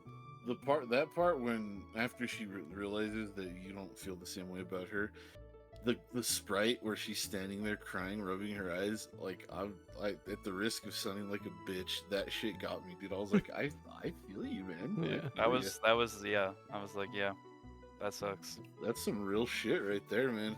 What did you guys think about like the Navi of this game? I love Yomi. Yeah, he's Yomi's great. sick, Yomi, dude. he I like- keeps I it like real. Love Yomi. Mm-hmm. I Also, want like, a Yomi plush. I love the couple points where he says stuff and you're like, what the heck? Like, toward the end where you look at the supercomputer and he has the password and you're like, Mhm. huh? And then it lore dumps you, and I literally just forgot about that plot point, and then it's relevant. Just little things like that with him hit really well. So you talking Also, about he's how he like super knows the evolved. password? Humanity, yeah. I gotcha. Yeah. I thought he was really cool. I did think it was really dumb how he basically just got revived immediately after dying, though. I was Well, like, that well, was a different Yomi. was- that was yeah, like- no, dude, That's so that was funny. a He's cop like, out. hey, I'm good, Yomi. You wouldn't think I'd actually do that, Well, right? why And would you're you like, say "Oh, that? Because God." like, literally everything has a dark and light. There's variant. a light and dark version of every character. Yeah, but I was just, I don't know. I was like, but he wasn't the same. He wasn't the same guy that you went on the whole adventure with, though, was he? No. No. No, No, the dark so- one gives you the prank.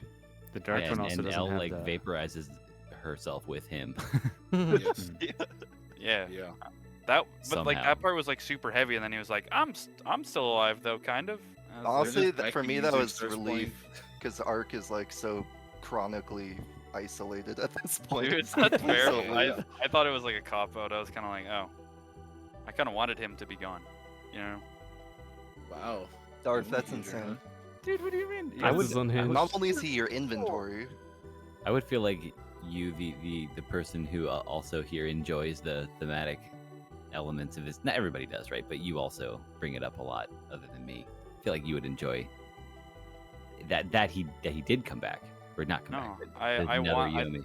No, actually, I thought that it would have been better if he stayed dead, to be honest. Which is weird because Um, I don't usually feel that way, but I did about him. You gotta remember that Darth strangled Mission with. Big Z. that's so true. I blocked that out. I Uh, didn't strangle her. I made the Wookiee do it.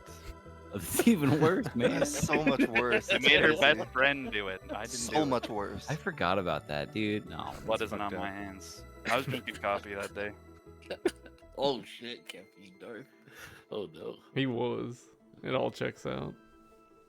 That's right. I liked Yomi a lot. I thought he was a cool little sidekick, and his music was funny too. Yeah, I it's think funny. He has. He shows up just enough to forget about him, and then he shows up to set you straight, and you're like, oh yeah, Yomi. make He I kinda like gave him the- as a smartass. Yeah, he kind of reminded me of the hat from Minish Cap, but like even more of like a dick. So I liked him a lot. He's a lovable dick, though. He's Yeah, very totally. 90s, you know. Yes. He is. Yeah. He's like he's a smartass. May I ask what you guys thought about the carpet yank, the rug yank toward the end, where you find out yeah. you've been working for Mr. Beluga? Well, not working for him, but used as a puppet, The essentially. devil. You've been working for the devil. Yeah. literally. That was cool. Pretty neat, man. I thought it I just think made a lot it's of cool sense. because like the devil's goal, like his mission, was 90% the same as the light until the Mhm. very end. Like, Yeah, until the he only wanted to just thing- control both sides. Yeah, the only thing that made the devil's plan different from whatever you want to call its plan, the light side, was the very end. And I thought that was cool. Because like you do the devil's deeds the whole game. And then at the end he's like, now finish it. But instead you're like, no, I'm gonna do good stuff because I'm a good guy. So what was the devil's plan? To resurrect the continents and resurrect humanity and use Ark as a pawn to throw the balance of It was get it to off. that point and then control humanity. I couldn't and then figure out that's if it was the- like control or eradicate. It I was thought Well, he it matched interesting. the Direct theme flipping of the whole of light you add, dark you take away, and there's I that think- equilibrium. And Beluga wanted to achieve that. Oh, wow, I sound like a nerd right now. He wanted to achieve that by controlling humanity. Some people would stay forever, and some people would never be born. Yeah, he talked about the unnecessary die and everyone else is immortal. That's what he wanted to achieve. But the game talks about cycle and balance all the time. And that type of thing would completely eliminate both of those things. And I don't know whether I don't know what his end game was, but he wanted to throw off the balance of light and dark, which is the main theme of the game. Mm-hmm. And I just found it really interesting that 90% of the plan from the devil was the same as the good guy's plan. It's just Yeah, the very that's a end. great That's point. what makes the difference. And like at the end, when it's revealed that the elder is actually literally the devil, and that Yomi has been a bad guy the whole time, you remember, wait a minute, there's a counterpart in the other world, right? And I just think it's really cool the way it ties together that way. Mm-hmm. And there was, like I mentioned earlier, after Dragon Castle, this game, like I was like, I don't know about this game, I don't know, but I kept going, and it was worth it because it completely tied itself together and redeemed itself in my eyes. Anyways, I don't want to say redeemed because that implies that it fucked up. which I For don't think me, it did. I was sort of feeling that where it wasn't necessarily redeemed, but I was a lot of the time I was like, where is this going? Like, I don't know if they're gonna like end this well or gonna have a good Right. wrap up. And for me, it exceeded my expectations at the end. Everything Same, wrapped dude. up. Do you Absolutely. guys think, like, I guess, I don't know, I kind of interpreted it like he died and then, like, a long time afterwards, he was basically, him and Elle were reborn. And, Yeah, like, because Elle says something along the lines of, "We'll both pass, but if our love is true, we'll both meet in another We're time." bound and by then you get the fate. credits. I Yeah, didn't she cry, you says- cried. If we're Which is- truly bound by fate, we will meet again. Which is the same And- thing that happened to blue-haired guy in Fida. Yes. Yeah, dude. Dang it! Yep. Yep. Oh, it's so good, man. Yep. Yep. And another thing that they mentioned, at least a handful of times, they say these exact words: "Ark exists outside the loop of fate." Yeah. The 13th hour. Yeah, and they also say at the end of the game that he's a god. Mm-hmm. So there's two arcs, right? I'm glad you mentioned this about the end when, like, the birds flying around. They say the arc fell into a deep sleep, and you had this dream about being a bird who's, watching the world age. Mm-hmm. And you see the train, you see the cities, you see this fucking spaceship and shit. Yeah, that Mhm. part was Cool as awesome. hell. And then at the end, the knock on the door, and she answers the door.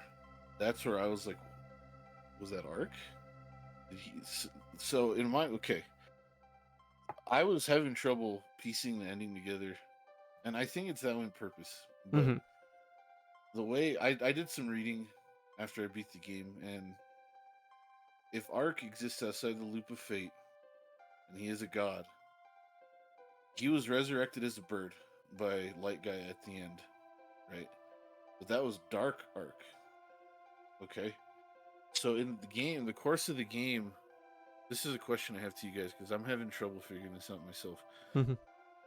Light Arc, where is he? He's dead, right? Well, I think he was murdered in the kills town, right? Dark Arc Was in he? Dry Vale. Yes. And then he comes back as a baby. Mm-hmm. But that's I got after lost you, at that baby part, dude. Don't even ask me. You talk to the gravestone, right? And it's like, wait, this is my voice. And it's that's Light Arc. Mhm. What happened to Light Arc? How did he die? I Why thought he is got dead? killed in the town Did he? because he was in that town. He was murdered, and then Right, you yeah, are a 'cause that copy was of the the- town, right? Yeah, Krista In- was the yeah. the It was people's Storkvale, champion. like Stork- I'd say. Storkvale or whatever. But Dorkvale. yeah, and I was thinking to myself, like, so this whole time Light Arc was also the legendary hero, right? Mm-hmm.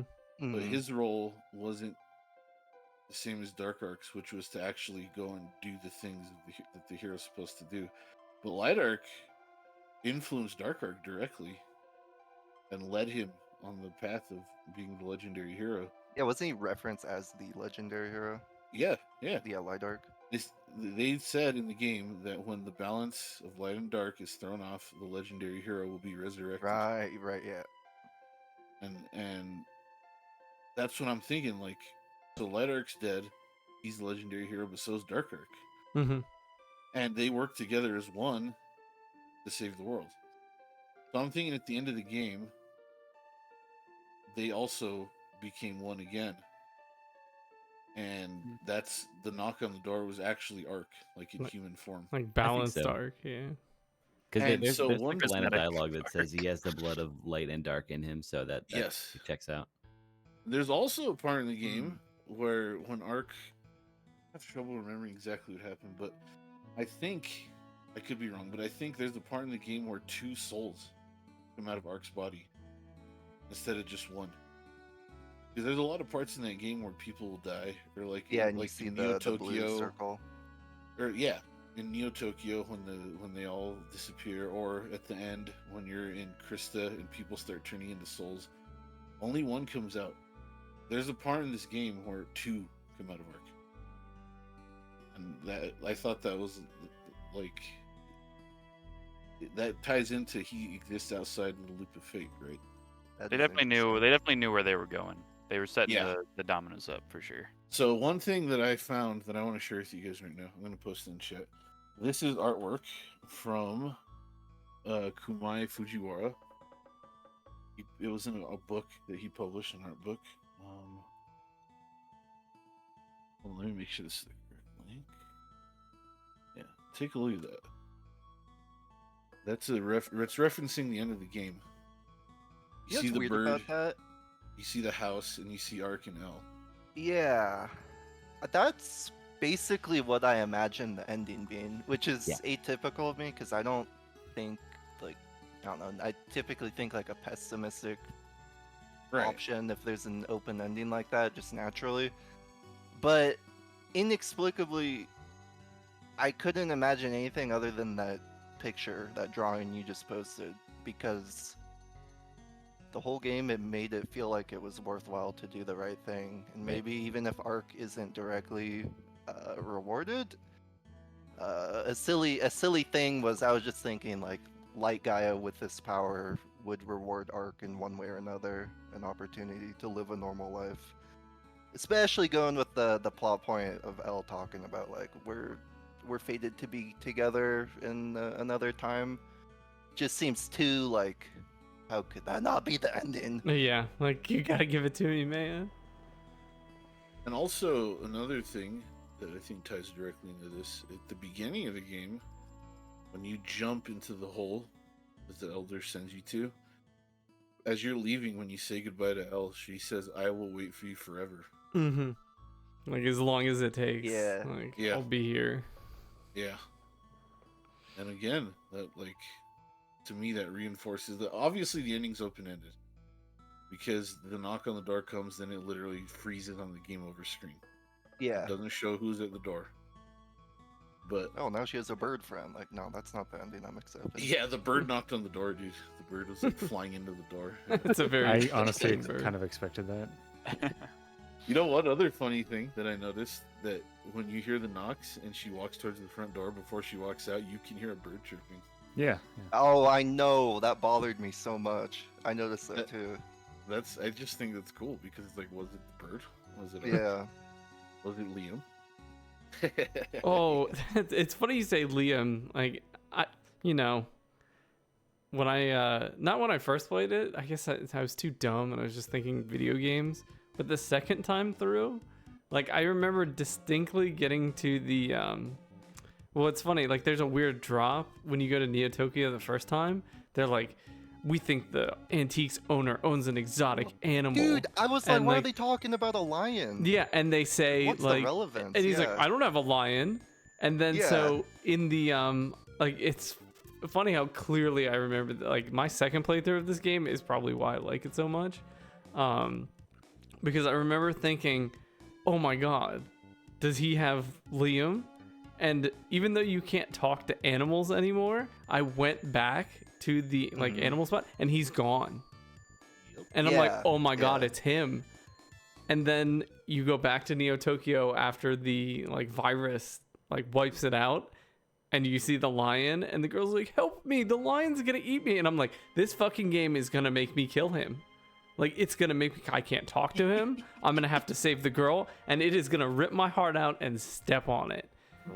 Last And- guardian up in this. Yeah, bitch. like, I remember thinking that, and then it was a vivid memory of mine. I was like, no, I refuse. So I equipped the Neo Fang. I was like, this will make him remember me. So I put some shitty weapon on and walked up to the fight, and like, he just notices you anyway. And I'm like, oh, thank God. I like was that. just- That's some real investment right there. Yeah, and it also like it adds a plot that doesn't present like it's not. It doesn't tell you exactly what happens. It makes you think like, wait, what happened to Liam? Because he lost his when he kills the boss. When you first meet him, he takes that pendant as a reminder of how he became strong. Right? It turned out to be a starstone. Yeah, and it totally leads into the Star Stone. It's like, yeah, remember that 10 hours ago or like 12 hours ago? And the one you find in the desert, it's implied that that's Liam's, Mm-hmm. and that at some point the human snuck into the lion den and right. took it from him. And who knows what happened between then and when you find him in Neo Tokyo. When you walk into the sewer and he's cornering the little girl, there's skeletons all over the place. So Yeah, he looks obviously pretty he's angry. been there, and that's like his den. And like he's been eating people Mhm. because he had to. Like, whoa, like again, it's like a gray area, right? Like in real life, like when a fucking predator animal catches a prey animal and eats it, it's not inherently evil. It's They not gotta Liam's fault he got caught by an exotic, like, pet Exactly. smuggler. Like, Yeah, Man's gotta eat. exactly. This is brilliant. This game's fucking brilliant, dude. There's so much that made sense too, like in Crusader, not having the ability to speak to animals was like, okay, like this cool conceptually. In this game, you create humanity, and it's like, oh yeah, yeah, no shit, you, I can't talk to you animals lose anymore. touch with animals because now Yeah, you're... all those little mechanics really worked well with the game's plot. It's pretty funny can- playing this back to back with Crusader. With so- Crusader Sensi, yeah, I it's know, like, I know, right? good God, that poor game being It's like compared. listening to Insane Clown Posse than listening to Led Zeppelin, dude. Like, it's like You, it's the everybody same- with their it's- Genesis lining up at our doors with pitchforks for said statements. Oh, dude, all no, two of 'em. you can't defend that game, dude. Come on, not seriously. It has to be emotionally influenced. Yeah, but when Pierre turned into a caterpillar to a butterfly, didn't even happen in Super's game. Yeah, I never even saw that because the game fucked up, dude. But yeah. Anyways, fuck, I forgot what I was Super gonna say. Oh, quick yeah. final gameplay thing I want to talk about. Mhm. Just, I want to make sure we don't brush over this, but there are just so many unique, like gameplay scenarios. There was Liam, the escort quest. There was the stealth mission in the castle. Both sucked. But that's really okay. Got Yeah. cool points for doing it this early. I'm with you, Holden. I liked that they diversified. Like they could have just Every made it Magic boring. Rock had its own like mini game or challenge associated with it, or like a secret. Right. It was cool. I just want to say that because I didn't want to forget that. I agree, but I also agree that the escort quest in the stealth part kind of sucked. So the escort was. It bothered me because It had the music. I hit a couple snags with it. The first one is I ran past Liam and went to the top of the mountain because I didn't realize he'd stopped like on the side. He was like, "Let's go," and I was like, "Okay." So I just went to the top of the mountain expecting to find him there, without realizing it was like a slow escort thing. So I had to go back down and follow him again. And then after doing the slow maze, I accidentally left the screen before he did, so I had to go back and do the entire thing over again. That was bad. Yeah. Maybe That's not that's a good. lesson on manners, and that's that's good. That Don't Terranigma leave the said that. screen in real life before other people do. Yeah. Exactly. Lions first. The idea of leaving the screen in real life is funny. Yeah, I It's fun- agree. I thought Yeah, the no, I escort agree, part though. was stupid. And there was one particular security. Was it a robot? A security robot in the stealth part. When you go east and go up the stairs, and there's like a little tiny little walkway to get to the next room, Oh, that was pretty bad. and there's a robot standing right in it. Like that part was annoying because I got caught by that guy like 50 fucking times. But yeah, it wasn't that bad because it wasn't a far run or anything. But I agree, it could have been done better. That whole dungeon was bad. The You're first stealth bad. one. The I liked it a Dragoon- lot. Dragoon Castle or whatever. Yeah, I did weirdly not liked it, It's but I also terrible. like bad stealth sections. So. Well, I mean, the stealth section has the decency to fuck off after like the first floor. Yeah, Like, yeah, that's true. That is true. Plus, you can use it to I- TP back to the start, which is kind of cool. Yeah. Okay, but what's your everybody's favorite dungeon? the lab. Airship. Oh, okay, that one was good. Yeah, the airship was good. I really liked the Deku Tree before the Deku Tree existed dungeon. Me too. Something I really like about this game's dungeons is you get the strength potions and weapons and armor that were genuinely good most of the time, which felt great. Yeah, and they For were all, Scrubbing all the dungeon corners. they're all like Yeah. thematically like appropriate for the area. It was cool. Yeah. I forgot. I was going to mention this earlier. Another part of this game that I don't want to call it a complaint because it definitely doesn't take away from my overall judgment of the game, but you replaced a lot of armor and weapons fairly quickly in this game. Like, you got a new weapon, you're like, yeah, let's go. I'm going to fuck these enemies up. And then, like, a very short time later, it's like, oh, here's a new weapon. It's like, oh, I just spent barely, 2,000 on my last one. I barely I got to stopped use buying this one. weapons. Yeah, halfway you, through. you Yeah, I quickly stopped buying learn stuff it's a too. waste of money. I kind of liked the carrot on the stick. Ooh, what color is this one's gonna Yeah, be? yeah. It's cool that you got new stuff and like it looked different and it obviously did more damage, but I just feel like you could have spent a little more time with each new one before moving on to the next thing. Yeah. It's like, why does this weapon even exist? Like, If the damage types got a little bit more out of them, I think it'd be pretty fantastic. right, yeah, I agree with that. This Then you was get a the reading. hero spear and it's blood red, and you're like, "Fuck yeah!" Yeah, this is a reading skill issue on my my part that relates to it being that one red. I thought it said black rod and not block rod. I was like, oh, it's gonna have like a Oh, cool I did too. black like weapon sprite, and then Then it's you're like like, bright what yellow. defense? I'm like, what? Yeah. I was like, oh, I just can't read. So it's that block. Another thing I attacks. forgot to mention. I'm sorry. This is, well, I don't know. I think it's funny. But when you're resurrecting the continents and you're looking at the map, I actually wrote this down in my notes. The continent, when it's falling towards the map, immediately I was like, "Who dropped a piece of fried chicken? Why is it falling in slow motion?" Big old cookie crumb. Yeah. And every time you resurrected a new continent, I was like, "I would really like some fried chicken right now." It looks like fried chicken, dude. I think they You can't tell realized me that it because doesn't. they threw the little symbols on top of them to like. Oh yeah, Yeah. This is where the sprites. pyramids go. Yeah, exactly. I like little simple sprites like that. Like, I don't know. I thought that was cool. Like the little things that represent like where the cultures on the different continents. That was cool. But yeah, they look like fried chicken. Anyways, continue. Whoever was talking. I think this might be an appropriate time for like everybody's kind of closing thoughts. Like I feel like we've gone through anything anybody would like to touch on, like oh, actually, myself. It was funny how we made some comparisons like Final Fantasy 6, 4, Chrono Trigger. There was a moment, I can't remember exactly where it was, because I was trying to be way more critical in this playthrough. Like, look for things, like, what do I like, what do I like?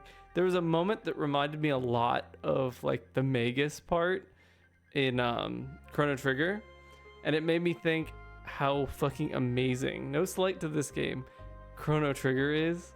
Yo, But, yes. Yeah, like, I thought the same exact thing. something made me think about that lead up, that intro, where you like walk and the flames light up and Magus's theme kicks in. The music, like yeah. just how perfect that is. And I was thinking about this game, like it tried something like that and missed the mark by like 25%, and it made me It just really think felt like it only needed a few tweaks to be at yeah, that caliber. but it made me not to like gush about Chrono Trigger, just think about how fucking like perfect that game is. I'm yeah, Yeah. timeless. like, it was wild. Every time I play that game and I get to that scene you're talking about, I get chills in that, and like that walk up, and I don't know, it's just absolutely literally perfect. Yeah, that's a that great part. point.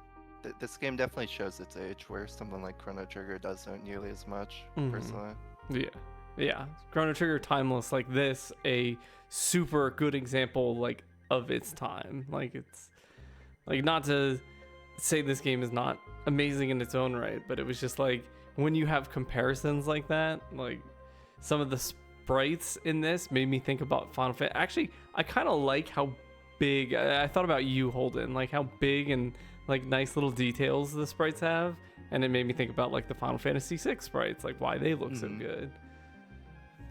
Yeah. I think generally games like this kind of help me at least to appreciate, like you said, games like Chrono Trigger, games of that caliber, like how great those games are. Mm-hmm. Yeah, you don't identify that until you run into friction somewhere else. Yeah, it's just like in Terranigma, there can't be light without dark. Exactly. Whoa. Damn. So you mean they planned it the whole time? Someone get that guy out of jail. yeah, needs to somebody hear find this. him. Right now. Carmen Yeah, San it might have Diego, been- get on it. I've been doing some things that the man wasn't too happy about, if you know what I'm saying. He was speaking the truth. People's truth. Yeah. Alright, So but before we wrap it up, there were a few things I wanted to mention. yeah. They're stupid and inconsequential, but I'm going to say them anyways. Mhm. So I took a few notes, and there's things I just want to mention because I thought they were funny. There's a point in the game where a bird calls you bro. He Yes. says, "Bro, how about I sing you a song?" That was fucking sick. I love Also, the bird I in the didn't know shop. He's like, you gotta speak English, or you gotta speak human if Yeah. you're gonna make it in this business as a bird. And you're like, thanks, yeah, man. that bird's great. Yeah. So a bird calls you bro, which is fucking sick. I didn't know Colorado is right next to the Amazon. That's a thing I learned in this game. That's cool. There's a dog named Turbo. That's fucking great. Thank you, Quintet. Nice reference to your other games. The zombie part, you guys talked about it earlier, and I didn't say anything because I don't want to interrupt you guys. But when like the zombies showed up in that town, honestly, it was like a little eerie, dude. Like way Yeah, that, I agree. It was a good feel. it I was liked it a cool, dude. lot. It really landed with me. I loved that part. So I wrote this down. I don't remember when this happened in the game, but it's a piece of dialogue. I think Ark said that he said a ghost, a toast, a roast, bring them on. I thought that was funny. So I wrote it Mhm. down. I remember that, yeah. What a boast. Oh, He says something yeah. funny to Liam too when you re-encounter him in Neo Tokyo. Yeah, I do It's like- remember that. Ark has some lines where you're like, you know what? This guy's all right. I like Ark. Yeah, Ark is great. When you get He's like trapped Punch by talks May. about. He's a rebel with a heart of gold. When you get trapped in the castle and he's like, I'm just gonna I'm sulk. gonna or whatever sulk, he and his says. model literally flops on the ground, and Yobi's like, "Are you gonna quit being a bitch?" yeah, that part's fantastic. Really, yeah, it adds to his character. But I also like how you can just any food that you see in the game, you just I'm gonna Oh, eat yeah. that. just eat it. Tasty. Just drink everything and eat everything in sight. That I think that adds to his character. So many pretty nicely. reactions too. Like, why do you drink that, Ark? Yeah, or like the, Yeah. the sandwich in the crash pad, and you just throw up. Yeah. Oh yeah, the game dev. You can smell that sock. Yeah, you eat the spoiled food and vomit. Yeah. If you eat the large bulb outside of the item box, you also barf. Yeah, Really? Mhm. Yeah. Never tried that. it's a good That's pretty detail. cool. It's like the super medicine.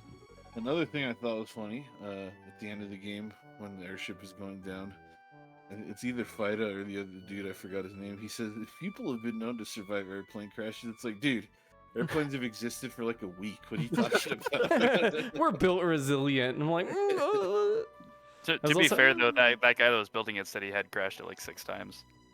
So Well, that's what I well, took yeah. from that. But And also, yeah, technology okay. advanced very, very quickly. Very yeah, quickly. technology was really wonky. It's like Did Ark like- ever like die and reincarnate through the process of the game? Other than What? the story moment where Elle Okay. tries like kidnaps him, like that whole thing from chapter 3 to chapter 4. No, that's the only time. Okay. Yeah. They mentioned how he has a bunch of near-death misses and kind of Yeah, like correlate it that's to a good him point. being more important. I was almost putting my game theory helmet on there. Late Arc was like, it's because you're the chosen boy of destiny, bro. Mm-hmm. He is the chosen one. and you can And say I like the take on like the whole chosen hero thing. Like Zelda does it differently. Like it's a different Link every time, and you know he usually kills the bad guy and wins, and goes on to live a happy life. Not Ark, bro. Dark Ark but got no. fucked, bro. Yeah, he had to suffer for it. Yeah, dude, that guy did not have an easy time at all. But like he was doing, you know, he was doing what he was supposed to do. Oh, that actually reminds me of one small thing that I felt like the game really nailed, like knocked it out of the park. Is every time something would be like quizzical in my head, I'm like, what? Like as soon as I had the thought where I was like, huh? Ark would ask the same question. And he's like, Yeah. well, what have I been fighting for? And I'm like, what? Like, Yeah. and like That's so, why I just didn't expect it to come together. That Yeah. I'm going.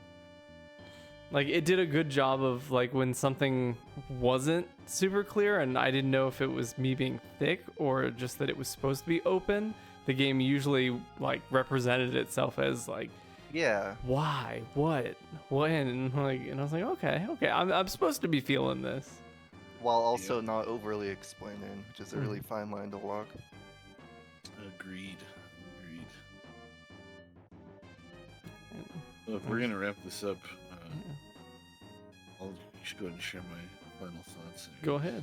Now, you guys have been listening to me gush about this game the whole time. Infectious. That's what we're here This for. is by far my favorite game we've played in the book club.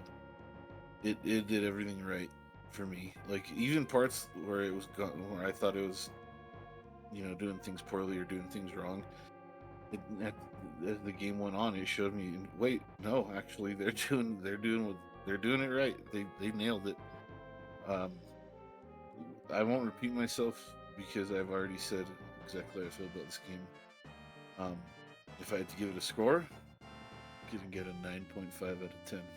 Woo! Spicy. that's high. Darth, I feel like you would be a good contrast at this moment. Yeah, I Would you think I like will us? be. So, simply put, I enjoyed talking about this game, just like I enjoyed talking about Illusion of Gaia, probably more than any of the games we played.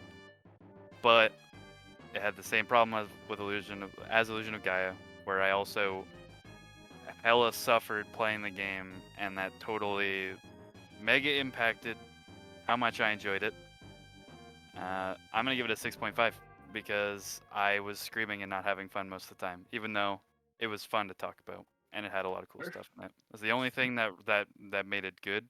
And I really wish I was 3 levels higher throughout the whole game because it would have probably been a lot higher otherwise, and that's a problem. So 6.5. I don't know, bro. Sounds like a skill issue to me. More like a XP issue. I can No. go next because I don't know if I have much to say more than what I've already said. Mhm. I feel like there's a lot that I missed in this game, and I think it's been a great discussion because it's interesting to hear different perspectives and how it played out differently for everyone. And I think similarly with Illusion of Gaia, like it's interesting to have the conversation about the narrative and stuff. When I think a lot of it didn't necessarily resonate with me so much, but I did really enjoy the game, and I think I owe it a second playthrough at some point, especially knowing how much I missed. And maybe I'll see some economic growth in those towns and not just 0% all the time. And yeah, I don't know. I think I prefer it to Illusion of Gaia, and it's certainly interesting. And yeah, I don't know, for a rating, 2 dead mountain goats. I'll take Trapped in that. a That was an cave. impactful goat. That's profound, dude. Yeah. Agreed. That's a My- good representative My score. jaw is on the floor. Colin, Holden. I'll go real quick. I'm like super. I feel like I talked a lot in the beginning, and then toward the end, I was just kind of happy to hear everybody get their points across. But I've largely said all I want to say about the game. I just really enjoyed it. I think I'm gonna give it an 8.5, Nice. and I'm very glad it was picked. I'm glad everybody gave it the time of day, and yeah, looking forward to more. Cool. My experience was kind of weird. It was very high friction, and yet I came to this conversation and was gushing about it a lot. And I don't think I would really change too much about it at the end of the day, which is crazy. It's such a good thinker. I'm so glad I played it. Lots to reflect on still. I'd even want to do another playthrough just to give more perspective to the plot at some point. But I am going to give this game an 8 out of 10. Like all fair scores, especially the 2 mountain goats. Like Super was saying, like we spent our time, like those of us who really enjoyed it, gushing, and this game just has a not only nostalgia, like a weird spot. I redacted the first game. We've played Illusion of Gaia. I really enjoyed seeing the game that came before this, and with Soul Blazer seeing the start of it, because I did see that. I have played it. It is a video game. And then like thinking of this as like a culmination, like this is where the team ended up. This was their world they wanted to build, and not only did they build the world, it was about the world itself. I just feel like it hits like really well. Like there are missteps, like there's slogs, like there's moments that aren't as good as like the top tier, like the pinnacle of what some games have to offer, but it's not far off of those. And I just really like this game. So for me, it's a 9 out of 10, easy. Woo! Very nice. That's your first 9. Beautiful. Before Wait, we wrap it up, I have a big elephant. Yes. Can I pick Wait, it? no, it's not. I lied. This game had no elephants. This That was was a the pretty elephant. long pick for book club. Yes. That's why when it came up, I wanted to warn everybody, because I was like, this is a long game. Yeah, it was. It was But- a little long. I'm still happy we played it. I But think wanted to the bring game. up the elephant. I think the like when we do like a long game that's not the long game. Like I think the game itself has to justify that, and I think this game. Yeah, Mhm. I agree with Yeah. that. Yeah. Well, part of the reason I put this on there is because we played Illusion of Gaia. Like, Right. That's fair. And And also, it was- Soul and that was a Blazer's hot there, too. topic. yeah, without that, this, I would have said, like, I would not suggest this. Like, it wouldn't have fit the criteria, but it's like, since we did, I'm like, you gotta see it. You gotta see it, man. Absolutely, I it was am the glad I correct saw call. it. It was I the also think correct call. I also think that even just having this conversation has elevated my game. So I think it's my favorite thing about these discussions is kind of seeing it in a different light. So I appreciate it. Mhm. As a brief follow up to what Super said, that the quality of the game can justify the length. I don't think this was too long for our normal length book club. I was just thrilled to have a project to work on and then get to talk about it for a little bit of a longer episode. So Mhm. Yeah, the length didn't bother me. yeah, so like in terms of future picks. If people feel strongly that a game of this length deserves to be picked, then pick it. Yes. By all means. Yep. By I all agree, and you means. guys did give a warning. To be fair, Yeah. And I think when a game is able to justify, as we put it, the length, the length, it doesn't matter because you're like so taken with the game that you're just, except for Darth. I'm sorry, Darth. I'm sorry, Darth. No, it's all good, man. That's the game's fault. You're right. You're I right. don't know, it two is. mountain goats doesn't seem the best. One thing I'd like to mention, though, sorry. You could also count ActRaiser as part of this because it basically has the same fucking theme. Mm-hmm. Dude, You're I was literally a god yeah, I was making thinking the of world. that. Yeah, I was thinking That of that came too. out before Soul Blazer I too. think, is ActRaiser still on my picks? I can't remember Yes. if I removed. Okay, there we go. Wait, is it? I don't know. Did you remove it? I hope not. I Can't No, remember. you have Castlevania, Resident Evil, and Blood Omen, Legacy of Kain. Fuck. Oh, Maybe I should swap Resident Evil. You have been Don't talking fuck about Resident it Evil. for 3 years. Okay, never mind. Don't.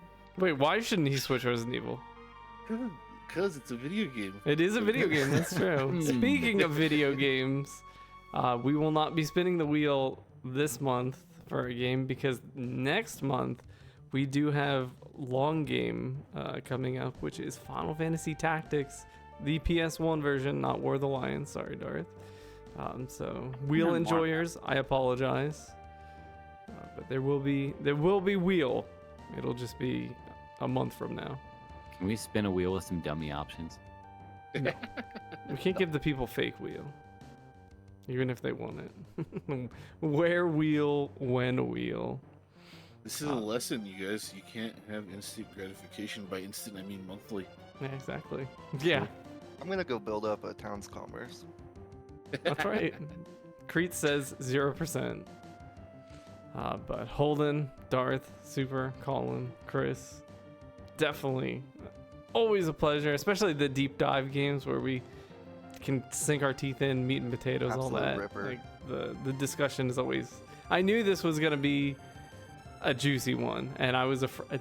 I'm gonna fully admit, I thought, knowing that it was longer, that this game was gonna rub like 50% of us the wrong way, and I was gonna have to sit here and just listen to it get torn to shreds, and I was gonna die on the inside.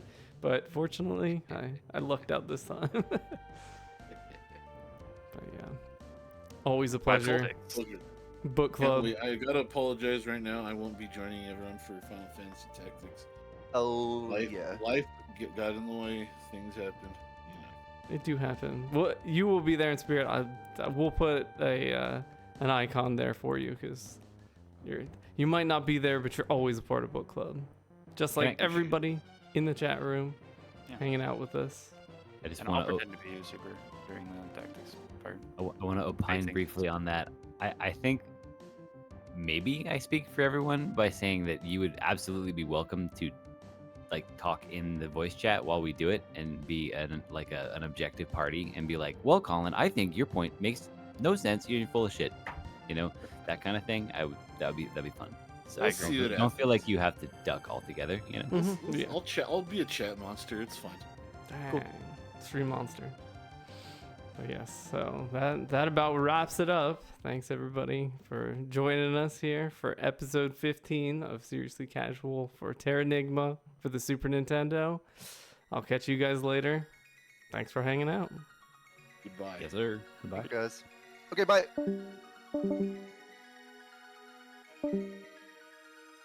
See you guys next month for Final Fantasy Tactics.